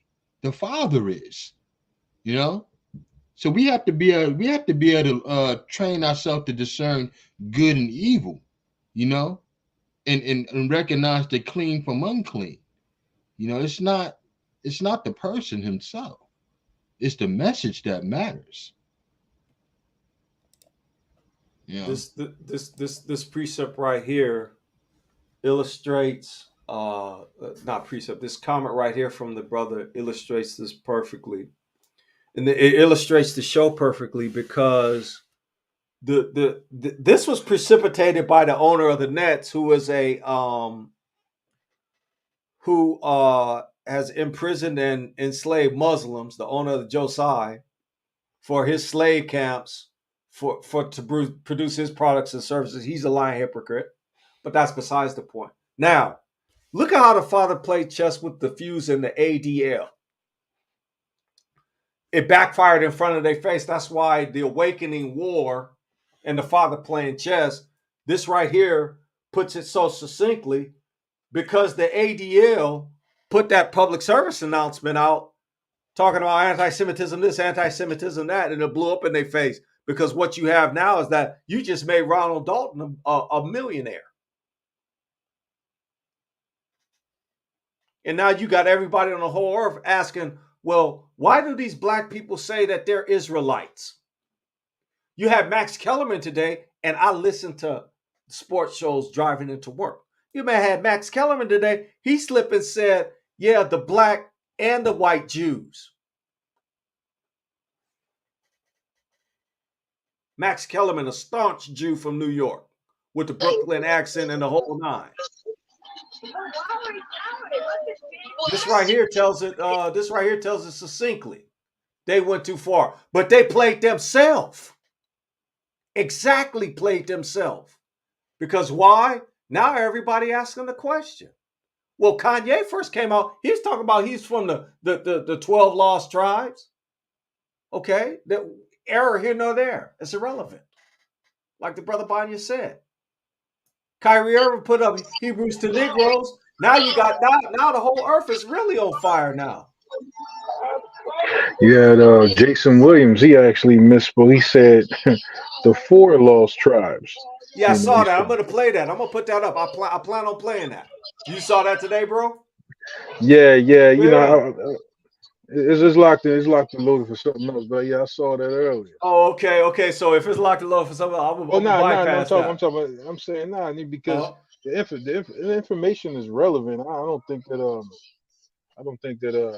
we're gonna be unveiling anything on these subjects because I saw it on somebody else's platform. So I Mm-hmm. think that we can give the spins that's deserving to it without feeling like we're doing an unveiling. Now, had we met up with Jay Will and he said, "I'm giving y'all first dibs to reveal," we might have something. We might can wait, but everybody's revealing. So go ahead, brother, shoot your shot. No. I'm gonna keep on because this is really about the, like I said, this is about the war that we're experiencing. And this right here, the father played them. They thought that they was gonna play us, put us in a box, put us in a trick bag when they just put themselves in a trick bag. Because now they looking at everybody looking at the fuses like, okay, y'all say y'all Jewish, you wish you was a Jew. You a ish, you're 1948. How do you fit the prophecies that the book talk about? That's what somebody asked him. Did the fam see the response that Ronald Dalton put up? And one Israelite channel asked the question, well, I hope Ronald Dalton stand, because y'all do know they call Ronald Dalton to the office. Yes, they did. They called Ronald Dalton to the office. And Ronald Dalton put out his declaration. He said, man, I'm not standing down. Matter of fact, he said, and I'll debate any few that want to debate. Any of your top rabbis, have them come over and debate me and my team. That's what Ronald Dalton said. My brother staunch. Jay Will jumped out the window today. I was like, oh, Jay Will, oh boy. Everybody jumping out there. Now, how in this time? Why now? Because the father playing chess in this awakening war? This is an awakening war. We can just merge the two together. The awakening war, the father playing chess, the father moving everybody on the earth. And as the line has been drawn, either you're going to be on one side or you're going to be on the other. There's no middle ground. And here's what I recommend you do. If you a heathen listening, you better align yourself with the Israelites, the winning team. Yes, sir. The winning side is the Israelites, because we the only ones on the whole earth carrying the book like how it's supposed to be carried. Talking the book like how it's supposed to be taught. Living the book like how it's supposed to be lived. The dispersed.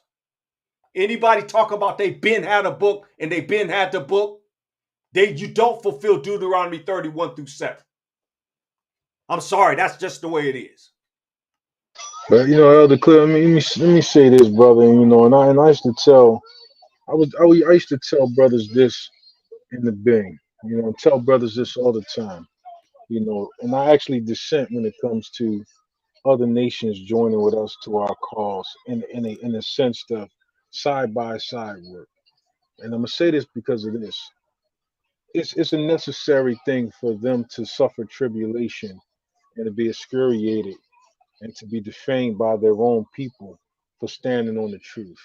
They must go in the midst of their own people and take that ass whooping that you get when you have a point of view or you stand on a position that is not favorable one's people. The same way we do. When your family comes against you and society and they make you a social pariah and things like this, and you stand up in those things and you do it anyway. These heathens got to do that. They got to go amongst their own and be that pariah. They got to go amongst their own and speak the truth and take what comes of that. They don't get to have no sanctuary amongst us. You don't get to say, okay, well, I'll stand with the brothers. No, no. Look, we take our lumps amongst our own people for the position we take, and if we start reaping some benefits, we sure ain't trying to share it with the nation. Let them go against theirs. Let them go against Congress and the Senate and the governors and the mayors. Let us stand up in the midst of their own people, which I've seen some Edomites do. I've seen people from other nations stand up in the midst of their people, which is only it only seems to be the European powers that actually have a problem with our position about who we are. No other nation seems to debate who we are. You don't see the Chinese. You don't see Iran. You don't see the Palestinians. You don't see nobody else really standing in the position starchly against us proclaiming who we are. It's only the European powers, whether you want to call them Esau or Japhet, it's only them who stand against who we are and who we proclaim to be and who we really are. So,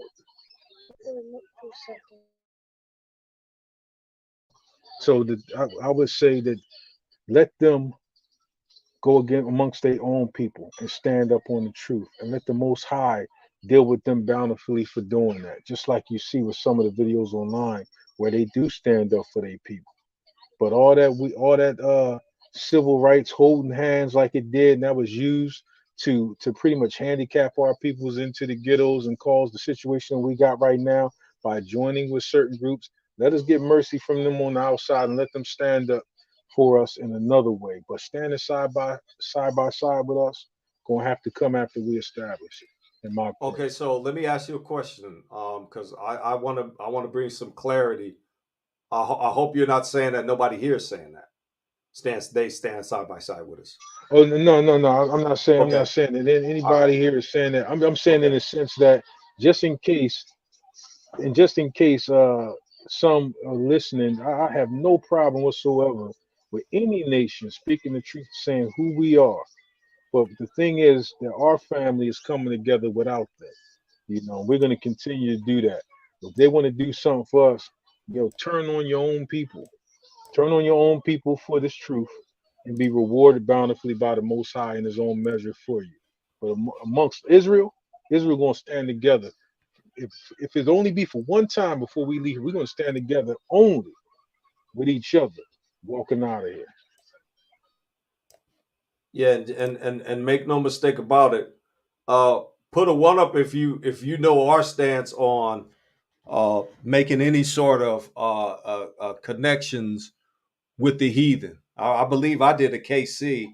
Let me go. I go find it, and we'll put that up. It's And go easy leagues with them. listening for y'all. It's easy listening for y'all. But we did a KC, a whole KC on that alone. But right now, I do want to put some medias up. And then before I do that, I need to do fair use. So I'm gonna do fair use right quick, fam. Then we're gonna put the media up of Jay Will. Keep it in mind, fam, that everybody is starting to recognize that we're in a war. And you have mouths saying things and opening up portals and opening up. Y'all just seen the blood moon that just happened. Y'all just experienced the blood moon. Y'all not energized from that? The Father did on the what he doing in the stars, what he doing in the sky. If you desire a sign, that should have been a sign for you. Ever since that, it's been more 10 times more the same thing. So let me run fair use right quick. Copyright disclaimer under Section 107 of the Copyright Act 1976. And this is a copyright disclaimer under Section 107 of the Copyright Act 1976. Allowance is made for fair use for purposes such as criticism, comments, news reporting, teaching, scholarship, and research. Fair use is a use permitted by copyright statute that might otherwise be infringing. Nonprofit, educational, or personal use tips the balance in favor of fair use. Okay, so now that we got that out of the way, what I'm going to do is I'm going to share my screen, and then we're going to listen to a few minutes of the brother Jay Williams speak. Now, Jay Williams is he does news in the morning, early morning. I think they're the first show on. I catch them on the left coast. I think they come on at 5. That might be 8 Eastern. I'm not sure. But Jay is the former player that used to play for Duke. He played in the NBA. He was #1 draft pick. Had a motorcycle accident, hurt himself. I believe he's from New York City, but he's a commentator. He commentates on the let's see, the Keyshawn, J. Will, and Max Kellerman show. And Max Kellerman is a few, and he's a staunch few, by the way. But let's go ahead and listen to this brother's perspective. And I want you guys to think about what he's saying. Now, keep in mind that if brothers say something that's not what the learned would say, and I call you all the learned, then forgive them and give them a little bit of leeway, right? And so I'm going to go ahead and run this video. Hold on a second. Share the audio. Okay, fam, do me a favor. Let me know if you can hear it when I start playing it. Every day of my life, I approach it with a state of empathy. Okay, could you guys hear that, fam? Put a 1 up if you could hear it. And y'all might say turn it up, right? Put that on max. See what else we got. Hold on a second. Okay, so guys, can y'all put a 1 up if y'all can hear it? I'm going to start it again. Right? Regardless of what color, what creed, what race you are, I look at people as human beings. I think that's important. But life is always about taking a stand and holding principles. So I want to explain what I feel like my stance is as a Black male in this world, okay? And conversations that I've had with my brothers and sisters in the Black community. And I want you guys to empathize with it and hear me on it. So when I hear what Kyrie Irving has to go through in order to be reinstated, I'm appalled. I'm appalled. And let me give you examples of how I feel like we don't have the same energy and hold other people who are. Okay, I'm gonna stop right there. Just for edification, fam. You all know the 6 things that Josiah wants Kyrie to do before they will let him back in to play for his team. And notice this is coming from the owner of the Nets, who was killing Muslims with the thing that he was doing, which makes him a 100% hypocrite. But that's besides the point. So the point he's making is that Kyrie has to do these 6 things, these 6 hoop jumps, so that he could get reinstated, which is ridiculous. You got 6 new quests that you got to do like you on Mario Brothers before we'll let you back into the game.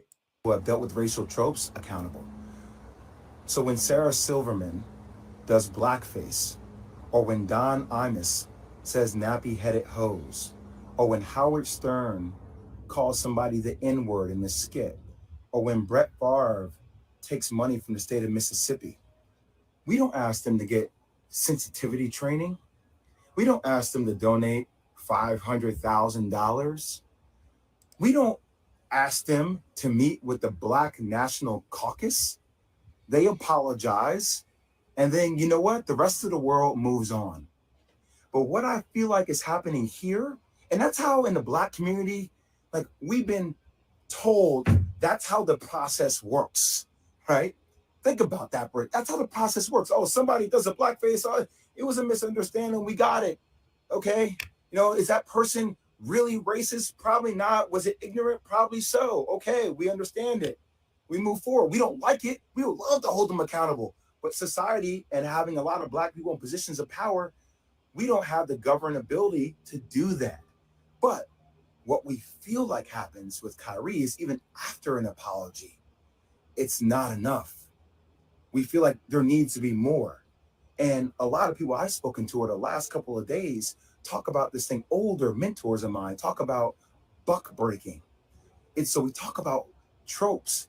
This is something that we feel like in the Black community that happened way back in the day, where if there was a slave that was defiant, right, he got broken in front of everybody in order to show that he was not in a position of power.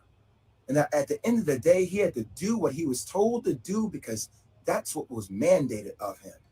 And there's a bigger situation going on. What's happening with Kyrie Irving? If the Nets don't want him to be there, just say you don't want him to be there.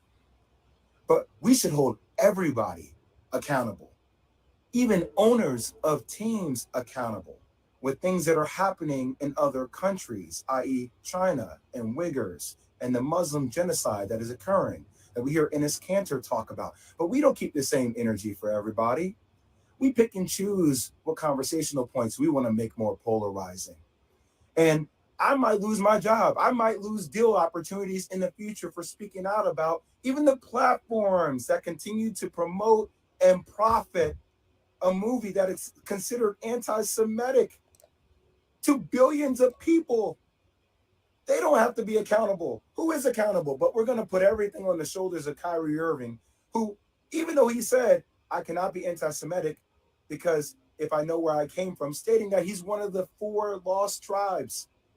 He's saying that blacks and Jews come from the same entity, the same thing. But we don't want to understand nuance. We want to be triggered by words, and we like fire, and we like things that are, going viral on social media, and everybody has some kind of hot take, and we're calling people idiots, and we're calling people names because that's what we do. We just destroy each other. I ain't gonna destroy each other, man. I'm not gonna do that. Is Kyrie Irving anti-Semitic? Hell no. Could he have gone about it maybe a different way? That's what I would have advised him to do. But I'm not gonna let you guys sit out here and make this dude out to be like he is a villain, like he is a bad person. He is looking to explore his heritage. Now, you can crucify me if you want. I don't give a damn anymore. It's time for people to start speaking out with nuance and speaking out on the principles they stand for. That's all I'll say.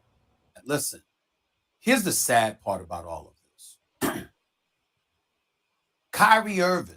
Okay, we're not about to listen to no Stephen A. Smith. Stephen A. Smith he's a turncoat.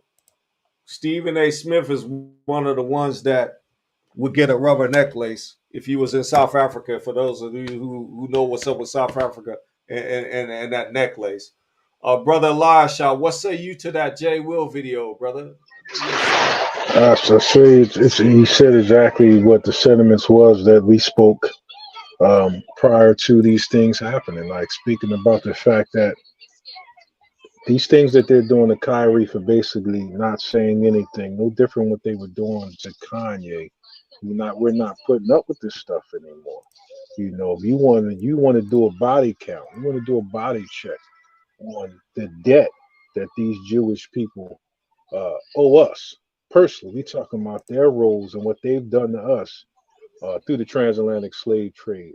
If you want to talk about Christopher Columbus being a fake-ish person who followed the writings of Ezra just to try to find our brothers that sailed here according to those writings, man. These people has followed us all over the earth.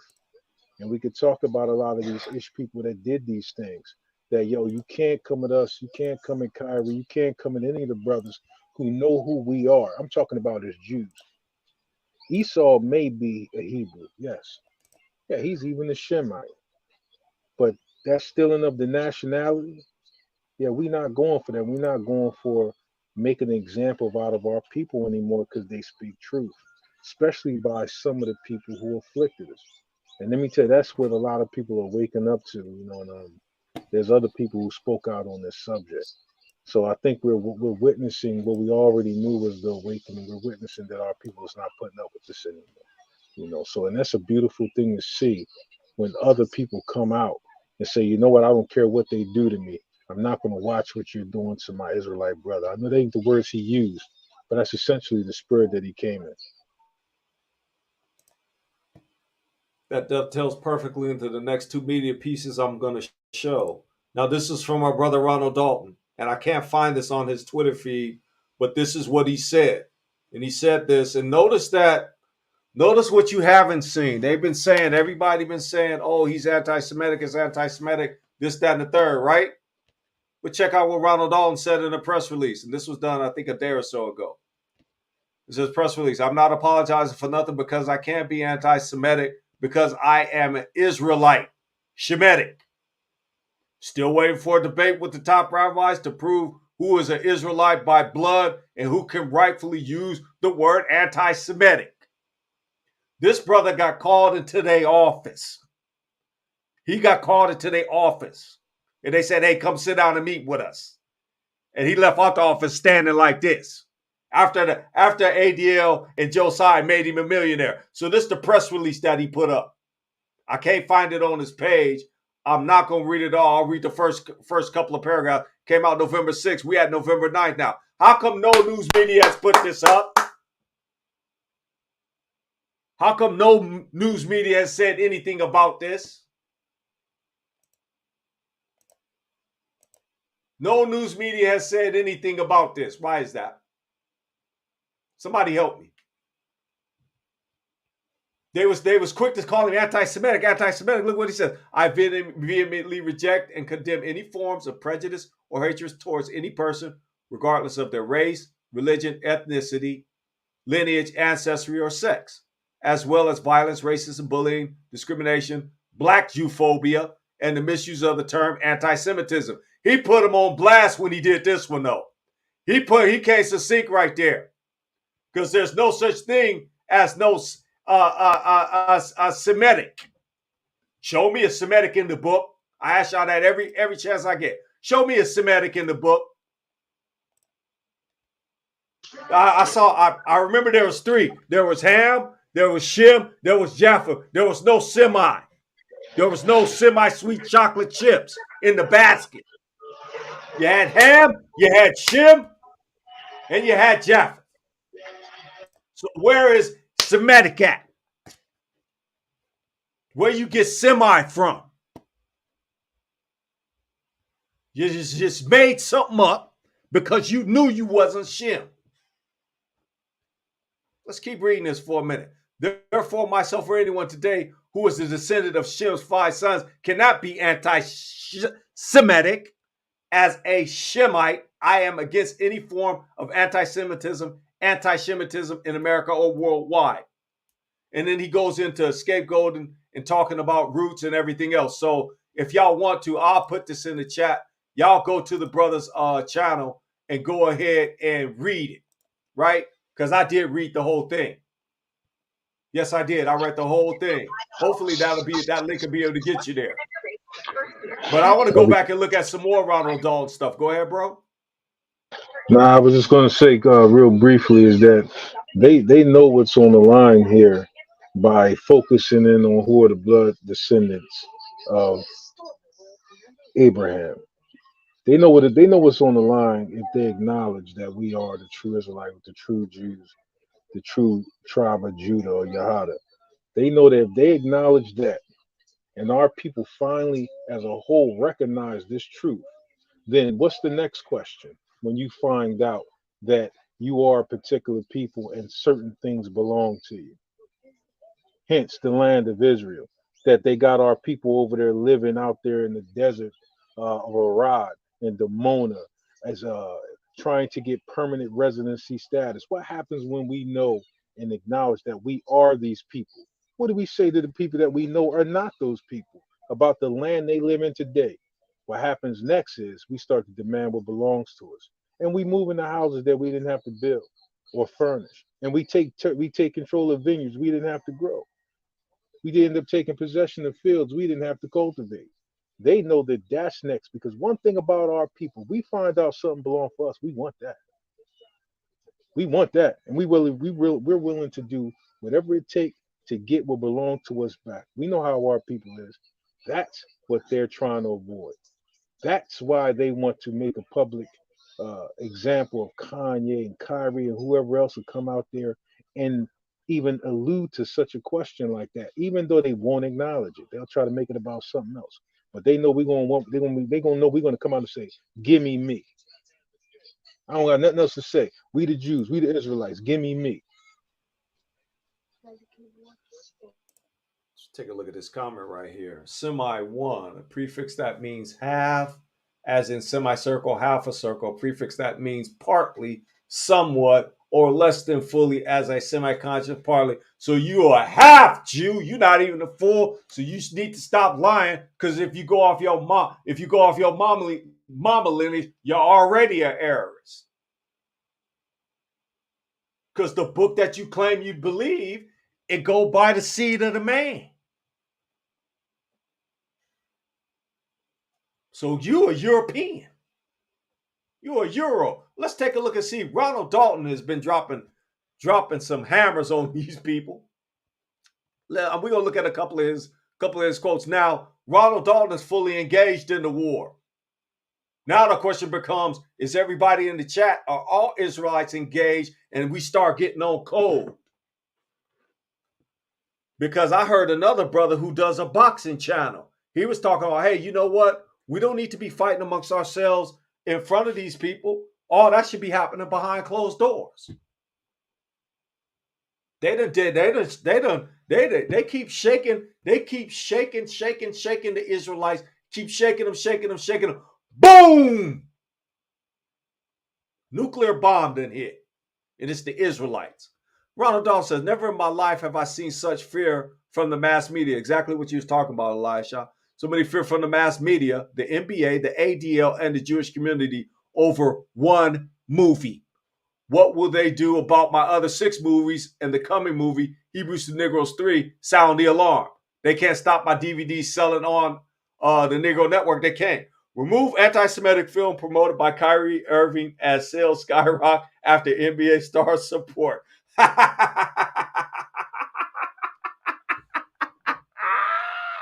at what they trying to do. Every time they say, hey, go, only thing they do is they giving this man free advertising. ADL done gave me. Ron Dalton is an overnight millionaire. Now check this part out though. Now this is the hypocrisy of any few talking about remove it. On Amazon, you can buy right now the books Mein Kampf. See, this is why we're in a war, fam. And it's not fair. You go to and stand, you have a heathen white man stand before the judge with the same crime that you done committed, and he'll say, okay, let him pay a $50 fine. Time, no time, sir. He don't have to serve no time. You come right behind him committing the same crime, give him 100 years in the county jail, and fine him $5 million. On Amazon, you can buy right now the books Mein Kampf, The Invention of the Jewish People, The 13th Tribe, Life of an American Jew and Racist Marxist Israel, and more. But the ADL and the Jewish community does not want the world to read the 4 Hebrew to Negroes books. And then they go in and he's showing a piece of a video of them talking about it. Now, I'm not going to play it. Now, here's the last flamethrower that I like that he did, because Ronald Dalton standing. This is what you call a brother standing boldly. Yes, sir. He's standing. Look at what he say here, though. He said, why do black people care about Nick Cannon talking to the ADL? That's a good question. Didn't he apologize for saying we're the true Israelites? Yes, he did. Ronald Dalton has not apologized. That's proof right there that he went before those people. I guess blacks have to apologize to get a sit-down discussion with the rabbis. I just want a live debate. So he wanted to go at him. He wanted, and then he got Nick. And I agree with Ronald Dalton on that one, because you cannot come out now talking out, doing neck talk, talking out the side of your neck, talking about, oh yeah, you can't talk about them when you had a chance, you blew your shot. You had a chance to make a mockery of the people. Ronald Dalton making a mockery of the fake people of the book. He making a straight up mockery out of them. The father done played chess in this awakening war, played chess so tough. He got them doing backflips and they don't even know what they do. They don't know what they're going to do next. They have no idea. And what's been happening, we just been sitting back telegraphing, not telegraphing, but just looking at what prophecy say. Well, that's how it's supposed to be. It's supposed to be that way. It's supposed to be so. It's supposed to be so. You all are living and breathing prophecies and don't even know it. Have no idea the power that we have just in speaking alone. Not to mention, you haven't been taught the true arts of war, which is really the punchline. You haven't en masse been taught the true arts of war. You haven't. You may think that you have, but you have not. True art of the war, you speak something and it is so. That's one component. You get that precept that my brother Yash put up. I'm gonna find it, Yash. I got it in there somewhere. I started. I'm gonna find it. I'm gonna put it up. Y'all put up some bomb precepts, and fam, the precepts are not for the family here. It's for the great dialogue that we have, and y'all bomb with that. Love y'all for that. But even more so, it's really for the folks that come along after and look at this video, the ones that y'all point to and say, hey, look at this video. Put the brother C on mute because he's a loudmouth blowhard. But look at the conversation in the chat. Look at the conversation of the family of Israelites. Look at how they talk. Look at how they walk. Look at how they move. They are a prime example of what you should be doing and how you should be moving on the earth today. What your thought process should be like.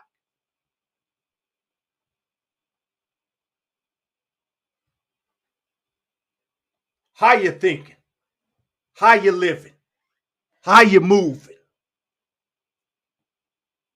You go back and you show the family. Put Brother C on mute. He don't know what the hell he talking about. Read the chat. And I want y'all to start commenting more on these videos too. Yash, I told you I was going to put this up. Jeremiah 51:20. Thou art my battle axe and weapon of war. You his battle axe. Start acting like it. Every time you come on, you face them, you should be knowing that you in a war.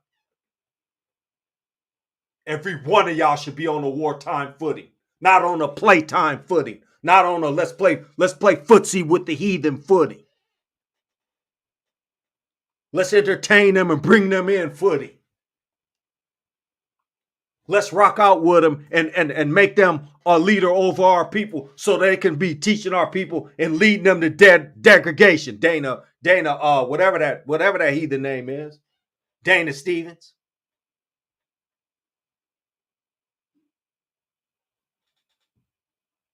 You know we don't play that here, putting up no heathen talking about you in leadership. This is a war. I don't know if this heathen is I know he's my enemy. But I don't know when this heathen gonna flip the script and lose his rabbit mind. So I can't play with them like that. I have to see them as they are. The Father done declared war on them. We haven't declared war on nobody. He declared war on them. We are his weapon of war. We are his chosen people. We are the one that he's going to be using this hour and in the next hour. How could you say that, Brother D? Jeremiah 51:20. Thou art thy battle axe and weapon of war. For with thee I will break in pieces the nations. That's spiritual and physical. What did we say earlier? It happens in the spiritual, manifests itself in the physical. It's both. And thee will I destroy kingdoms. That's you. That's everybody in the chat. That's everybody that's here. That's everybody who claim it Israel and those that don't even know that they're Israel. Point blank, period. So, fam, I'm going to switch gears for just 1 minute. I'm not sure if you all saw the community page, but we got some designers doing some stuff for us, and we're going to be doing some merch coming up. And I just wanted to show the community page. There's something on community. We got one of our offers on the community page. Y'all go to our community page and take a look. But I just want to show you a couple of the designs because we don't like to play with the word, but we live, sleep, and eat and breathe the word. And because we do that, I'm going to show you guys a couple. You guys get a quick look at some of the designs that we've been working on behind the scenes. Some of the cats that we working with have designs. So let me go ahead and present the screen. And I just want to show them to you just to get your opinion on. So this is one design that we got. And it's talking about pray for your enemies, Psalms 109. So, you know, that's one of our favorite chapters in the book because we definitely are in for praying for our enemies. We definitely for that. But we also for pray the righteous way, as the Israelites should be praying, right?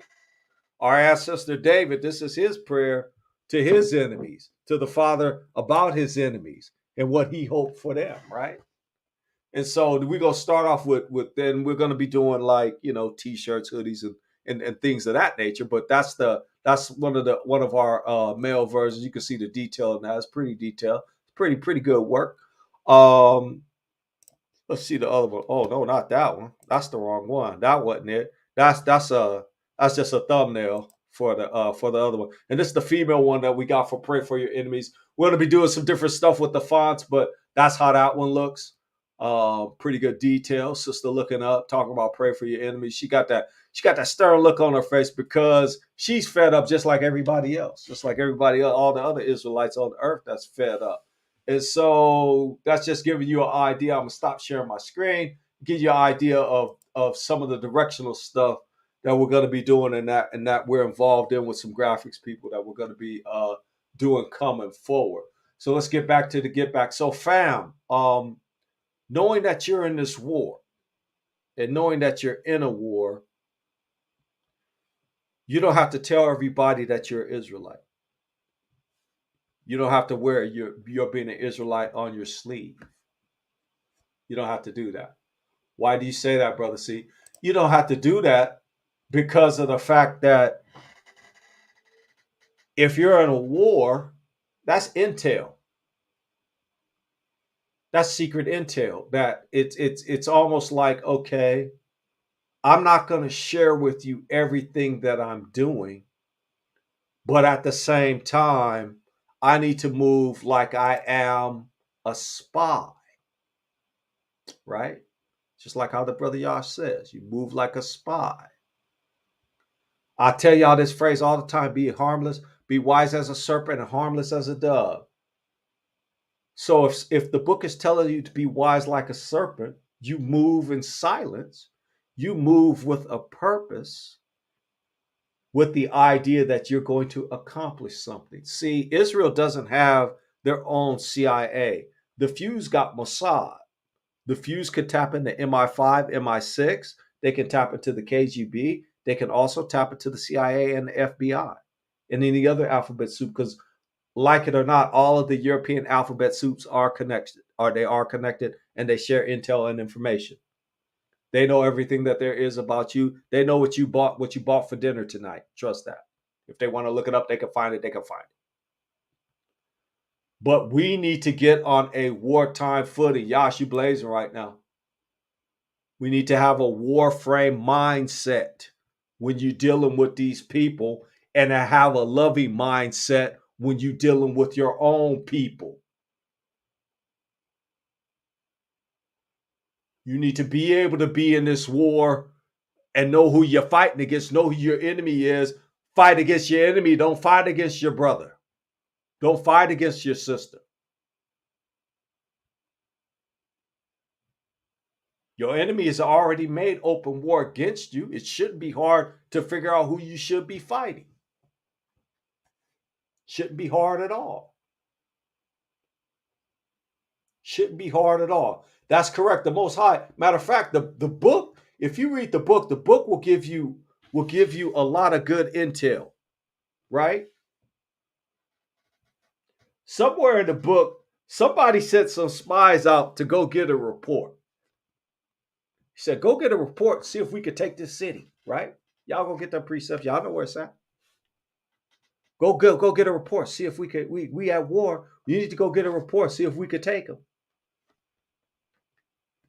We did a whole KC, a part of a KC on this one, I do believe.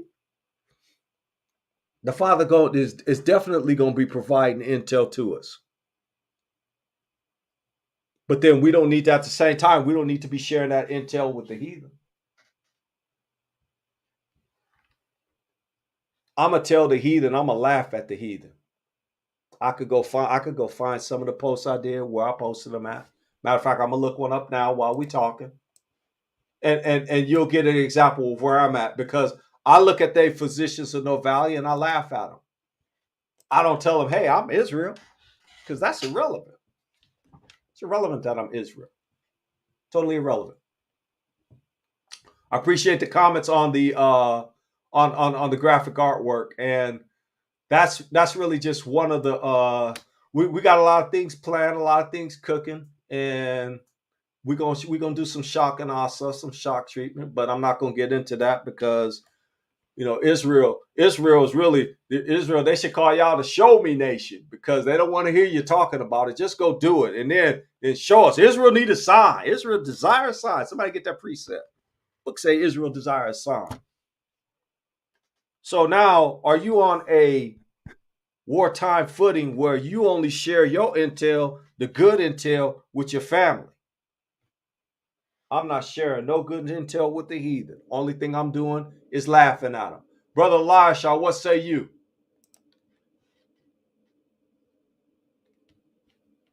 I mean,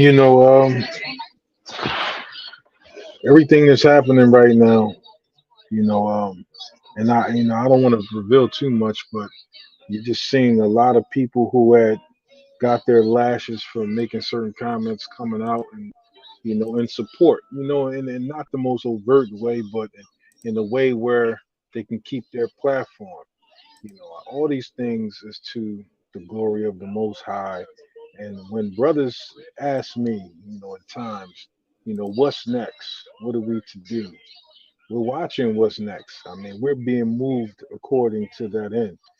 As things progress and things happen out there, when we see these things coming against our people, it's taking us in a direction where the what next is about to become apparent, you know, because as this truth goes forth and demands are made and, we start to acknowledge it as a whole, okay, this is what it is. People like Kyrie, I know we want to make him out to be um, unlearned or Kanye to be unlearned to a lot of the brothers who some brothers speak Hebrew and some can be teachers of prophecy or teachers of the law, teachers of the New Testament, whatever you know angle a man seems to exalt himself.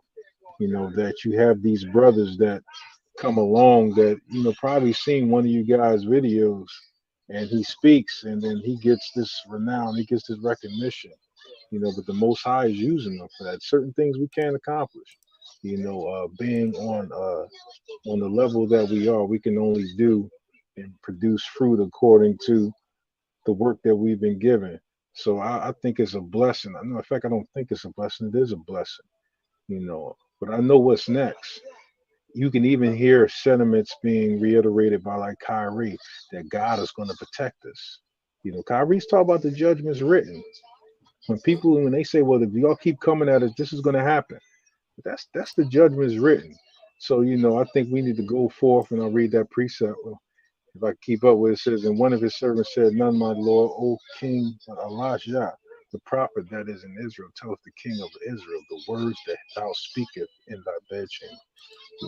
These things are about to happen. So Judah sent men to spy the host and brought him word, saying, all the heathens that be round about us are assembled unto them, even a very great host.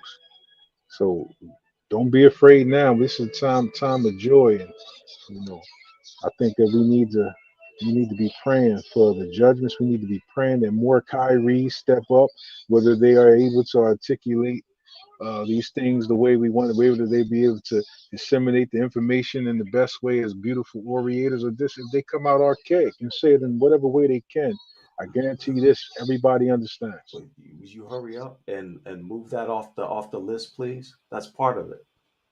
That's part of it. That's not all of it. I'm sorry, Elisha. I'm talking to somebody in my office right now. Move Hey, that. no problem. Okay, sorry about that. Sorry about that, bro. Move that, please. Hurry up and get out the way. Because I'm trying to do my show right now. Man, listen, Sorry man. about that, bro. Listen, Sorry about that, bro. a couple of times I had to mute my mic because it's daddy time around here. So my kids is they're not, sometimes they're not the most respectful being little kids that I'm on a call trying to or alive. So Yeah, I know. I know what you mean. I know the feeling. Okay, we good now though. Okay, so check this out, fam. I wanna show you guys how I move. And again, when I say that, I'm actually literally laughing at the heathen and their and the folly of their prophecies and whatnot. I'm literally doing that. So this was on the Victory Channel. Victory Channel is 650,000 subscribers. They got 40,000 views on this, but only 199 comments. Here go my comment. My comments are like right after another, but then there's a lot of people obviously that commented after me, right? But I just said that this channel is great comedy. We'll be inviting my friends, LMAO, or laughing my ass off. Basically, that's what that means. And then I'll put another comment here.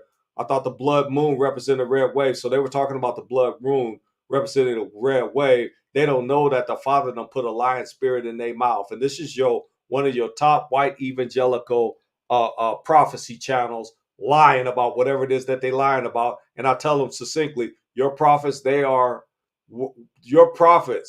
be Repub or Demo, Republican or Democrat, are all physicians of no value. LMAO, laughing my ass off. You all have been lying, and then I'll do the ha ha ha ha. This is brilliant entertainment. So I tell them, I'm telling them up front, I'm only here just for the entertainment value, because what they prophesying about is lying. You'll have them talking about these people on here talking about the red moon, red tsunami. The red moon is going to sweep over the whole earth, and the Republicans is going to be in office. They're going to usher in Trump. And this is part of the war, because they would have you to believe that what they're saying is reality. They would have you believe that they're the moral authority. Here go another one that I did a few days ago. Now, y'all remember this liar, right? The one that told the hurricane to stop. Y'all remember that one that we brought out a few weeks ago, right? You do the same thing, and we should do Robert Bullock. Yeah, he another one. And we should be doing this more often. When you got time, go over there and laugh at them. Go over there and call, because here's what they did. Here's what's in their mind. I'm going to tell you exactly what's in their mind. They believe that you have a different God than what they have, which you do. You have a different Elohim than their God. You have the Father, and they have who knows what, Hashatan. But they believe the reason why they were able to defeat and destroy you and enslave you, because you had a different Elohim than what they had, and their Elohim was stronger than yours. And you was into paganism. You had a deity that was of no value, and their deity defeated your deity. That's what these people believe. They believe you worship the Ooga Booga God. You was out there Ooga Booga. You was with Ooga Booga. And they destroyed Ooga Booga, and they destroyed you. That's what these people believe. You with the so-called African American was with the Ooga Booga God, the God of Ooga Booga. Oh man. Hilarious. But check this out. So y'all remember this one, right? Y'all remember this gray girl right here, right? So she the one that was talking about tell the hurricane to stop and to chill out, knock it off. So what I did was a day ago, I said, I just said, I'm curious. Let me turn that off. I said, I'm curious to hear what you are being told concerning Florida in this latest hurricane that will hit there. By the way, your last prophecy of Florida failed badly. Telling the hurricane to chill out and knock it off was brilliant comedy. Keep up the great work. Laughing my ass off. And so, look, and here's the point I want to make about them not responding. Now, I made that comment a day ago. Since then, you've had a lot of comments since then. You've had a lot of comments. But when they used to comment, when you would say something, all you hear is crickets now. They don't say nothing at all. And I tell them straight up, hey, you a liar. And I'm even doing it more so now.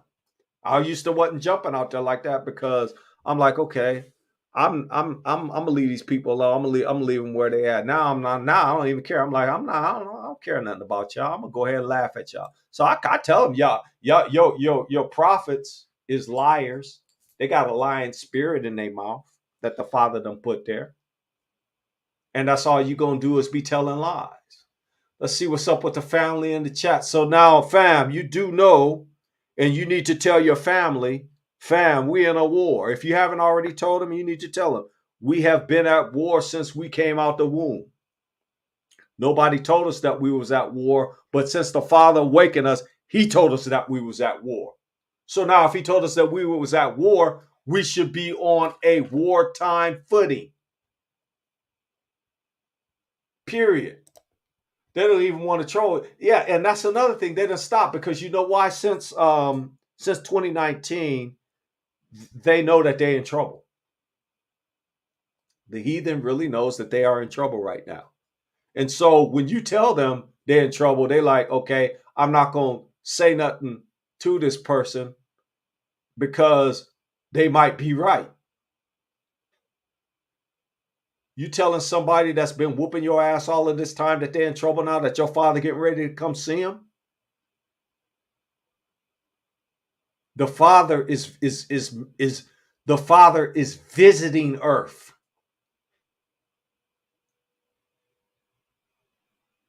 He hasn't been slack. He got his time on things. That he does things, that he executes things. His time. Shalom, sis. Hope all is well. Hope you have been well. Let's read this precept. Read the precepts from the family. Amos 1:6. Thus saith the Father, for 3 transgressions of Gaza and for 4. This is one of my favorites right here. I will not turn away the punishment thereof, because they carried away captive the whole captivity to deliver them up to Edom. Who did Amalek deliver you to? On the good ship Zigzag, man. He delivered you to who? He dispersed you where? If I was a heathen, I would be scared too that y'all the Israelites. Because then that means that you was betting on the fuse and giving the fuse all the money. You bet on the wrong horse. You should have bet on horse number 7. Yasha Allah. You bet on the Jewish horse. Well, you done lost. You bet on that Jewish horse. That Jewish horse ain't even going to finish the race. You put your money on the wrong ones. You had the apple over his eye like Hitler told you. When you find out who you had, now you know who you got now. Hitler was trying to save him. And they try to say that, oh yeah, he didn't really say that he did. Yes, he did. Say he doing the same thing that Putin doing. He finishing Putin's work. Putin finishing his work. I'm sorry. Putin know who he going after. Putin know exactly who the people is in the Ukraine, the fake Ukrainians. Talk about that all the time. But who's moving Putin though? Who moved them people to make that story about the Negroes? They're going to attack while the Negroes are sleeping.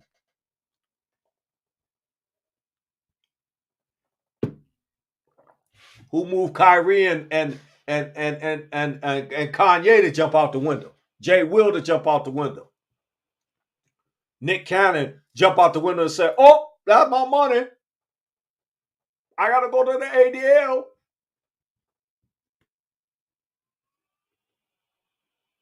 Kyrie like, man, after ADL. And everybody that look like they running the ADL. You need more brothers to be standing. Ron Dalton, stood tall. I said that somebody asked that question. Is he going to stand tall? I say Ron Dalton a few days ago on one of these major Israelite channels. They said, well, Ron Dalton, you're going to have a chance now. You're going to stand because they're calling you now. They're calling for you. Let's see if Ron Dalton buckle. Ron Dalton quadrupled down. They said, I want to debate y'all. Let's debate about who the people of the book is. Winner take all. Not that we need that, because quite frankly, we don't need that. We don't need that at all. We don't need no debate. I don't want to debate nobody about who the people of the book is. If you want to find out who the people of the book is, pick up the book and read Deuteronomy 28. Then ask yourself, well, geez, who's been fitting this all of this time? All right, could it be these goddamn niggers that are always running around talking about they're the Hebrew Israelites? These black nigger Hebrew Israelites are always running around on the street yelling at everyone. God damn it, I hate those niggers.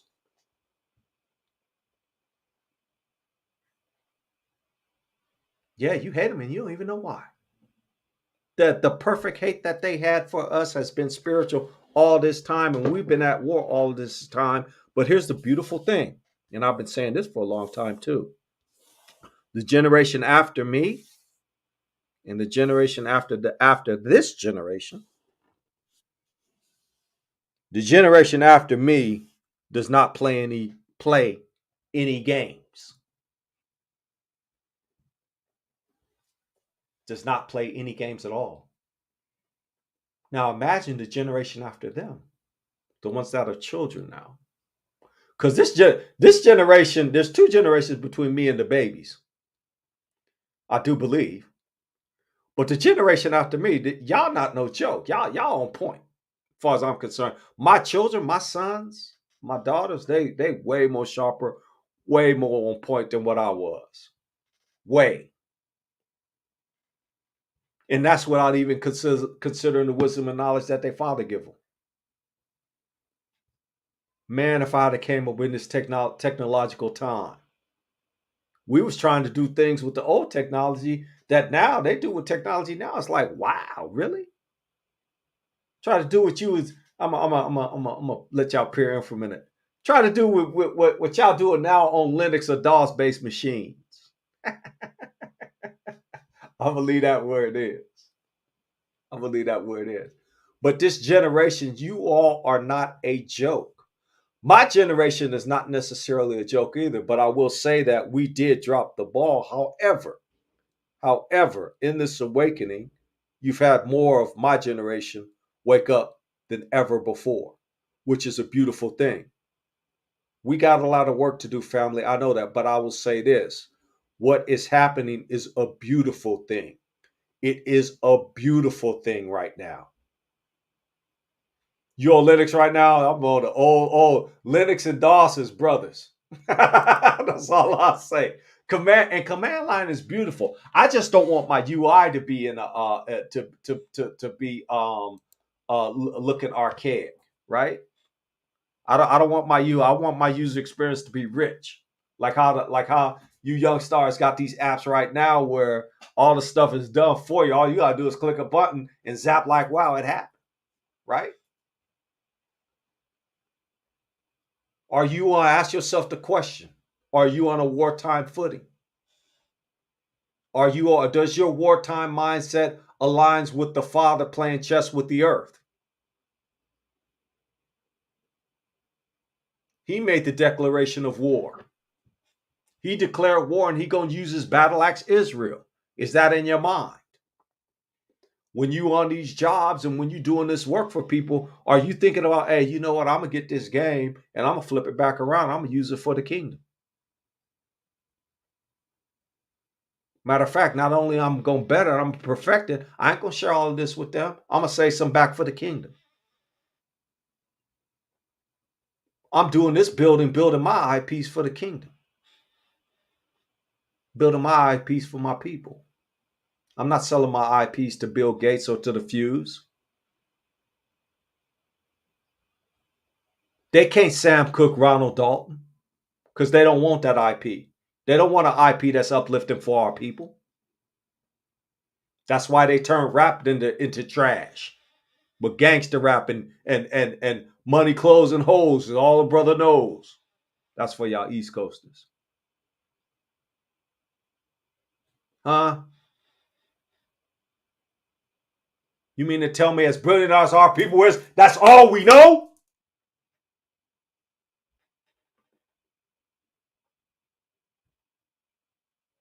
Most brilliant people on the earth.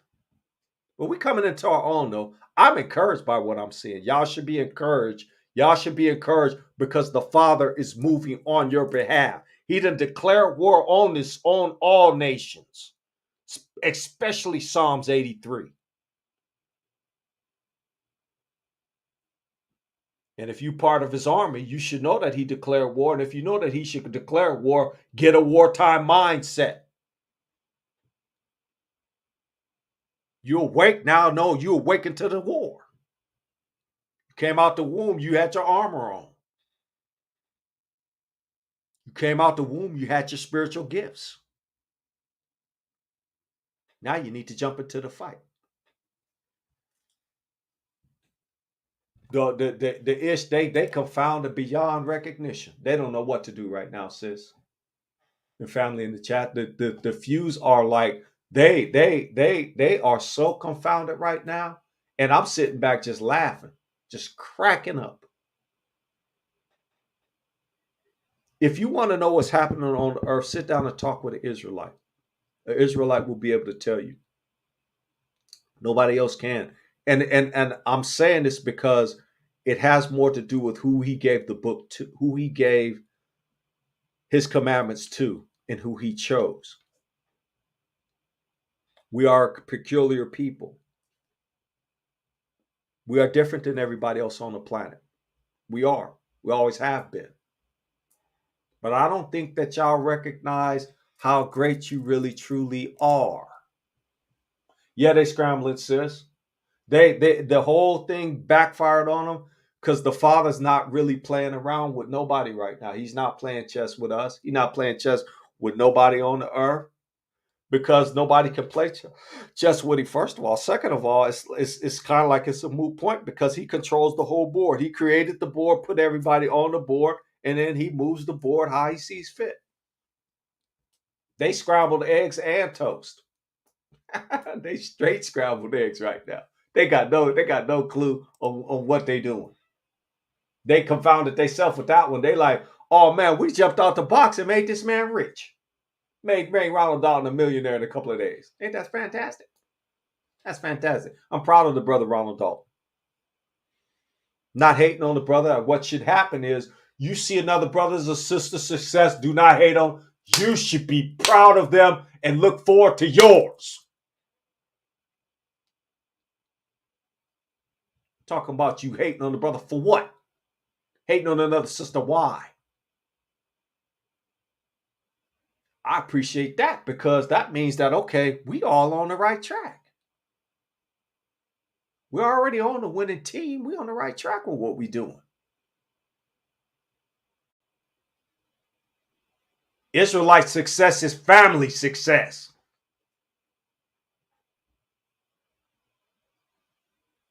Period.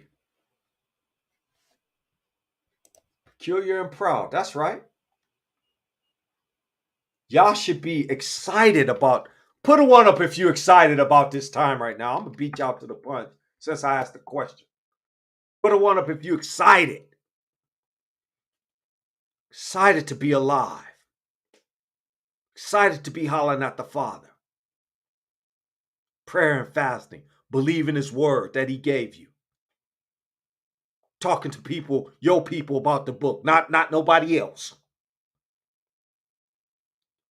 Telling them what the book say. Pointing to other brothers and sisters that's teaching the book. It don't have to be Salt of the Earth. It don't have to be your brother C. Getting back to LSC.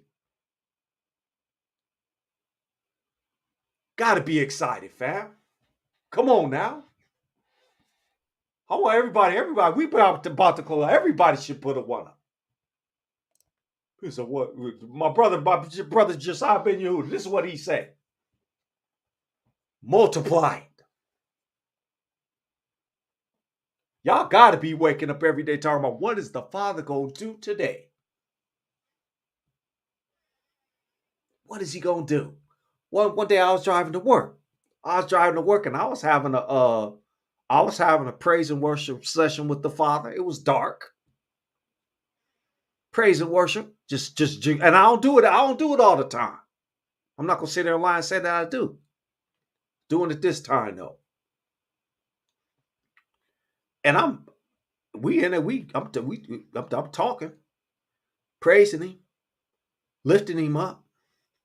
And all of a sudden, see this thing streak across the sky and disappear. You know how what they call a shooting star? I don't believe it's a shooting star. I believe it's an entity, but that's just me.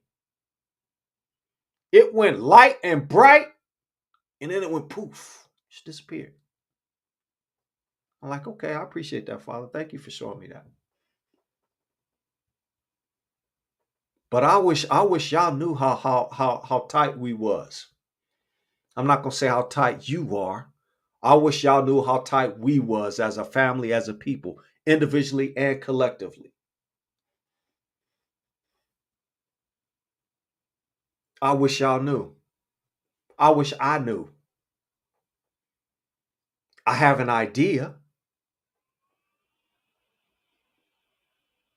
So how powerful we are. You put a post and don't even say nothing. The whole earth is talking about this Kanye and Kyrie thing. The whole earth is.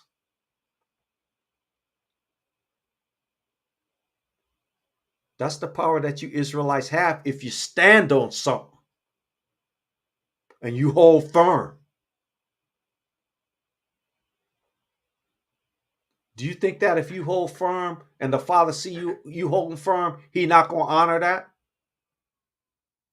I got a brother with me right now rocking out that he stood in the face of adversity. He stood. Brother locked up unjustly, and he's still talking about the Father.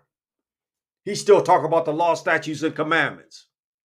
Still talking about, you need to hear what this book say.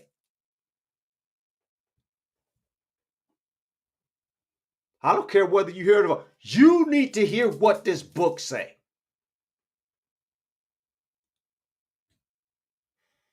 Why is it that they come after you? And if you had said, "Hey, I'm the chief of pan pizza Africanism,"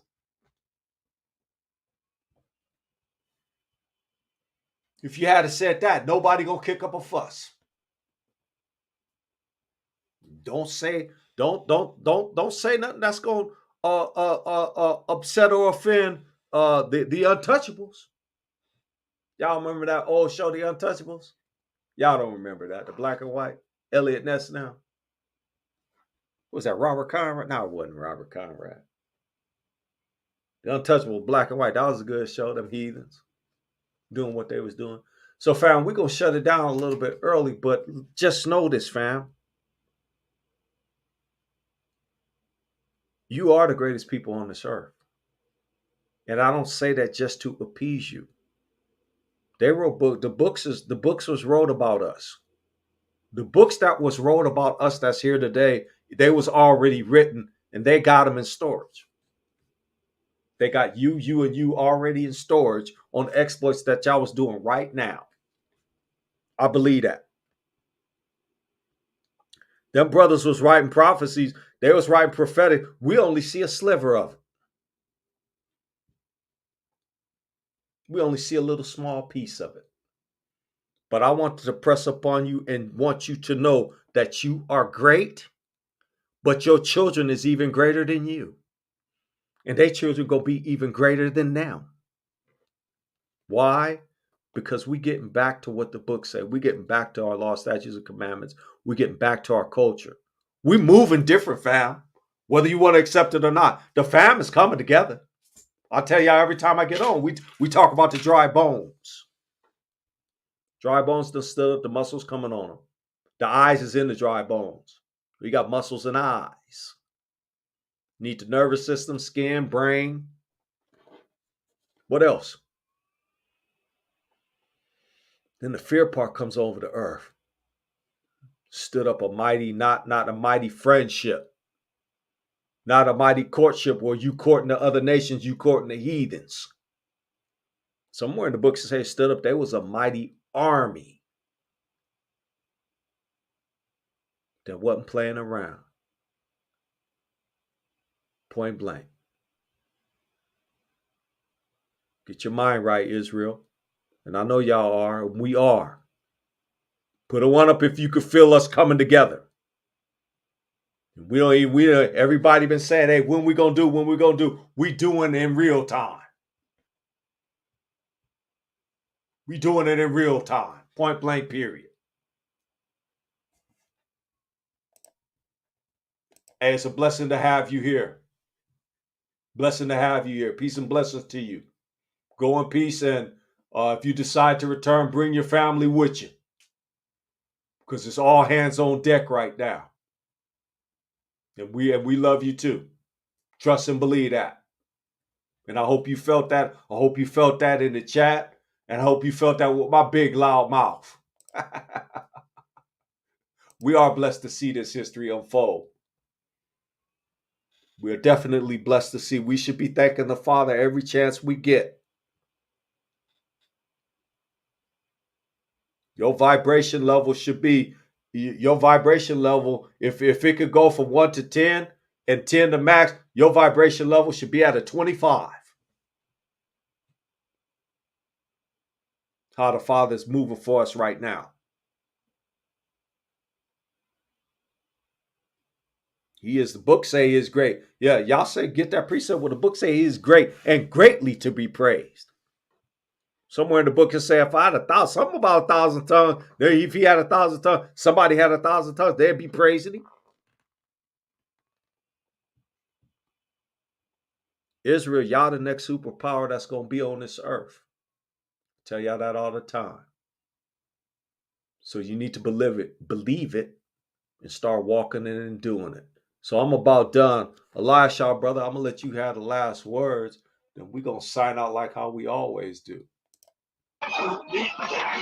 Yeah, I just wanted to say peace and blessings to all the Israelite brothers and sisters out there, and to all your houses. I pray the Most High bless to all my brothers, the salt of the earth, both near and far.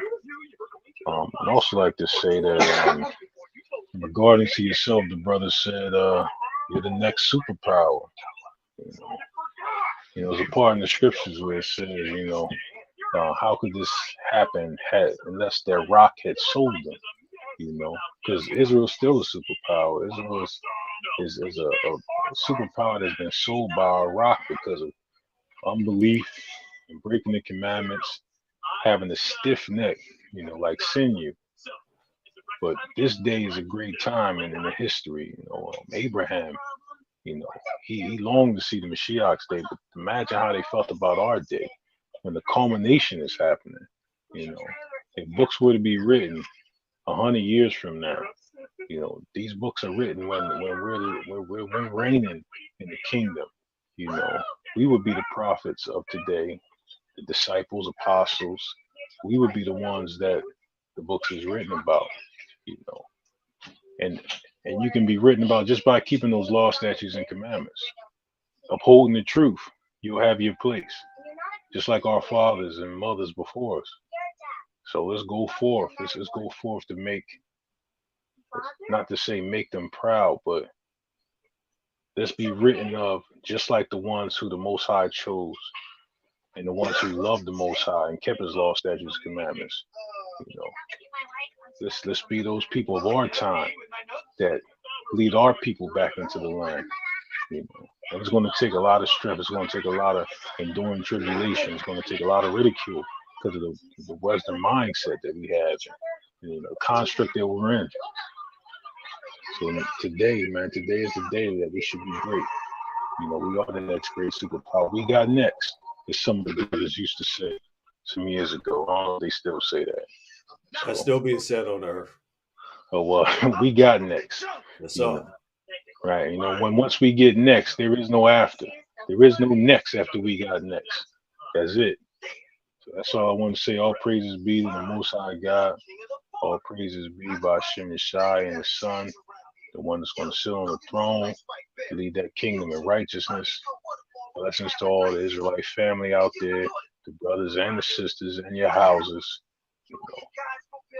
Blessings. Appreciate that, bro. This has been another Salt of the Earth production.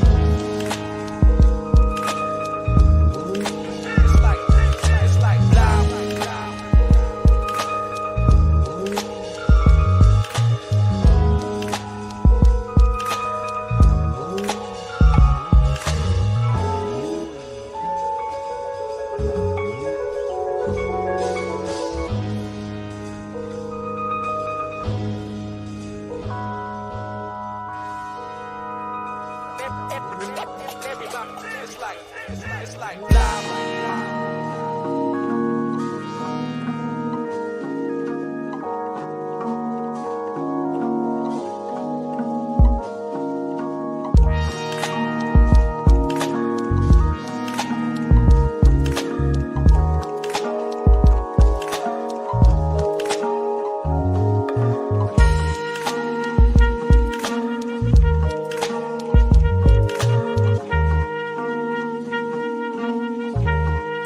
Man, all of y'all know what y'all need to do. You better get saved.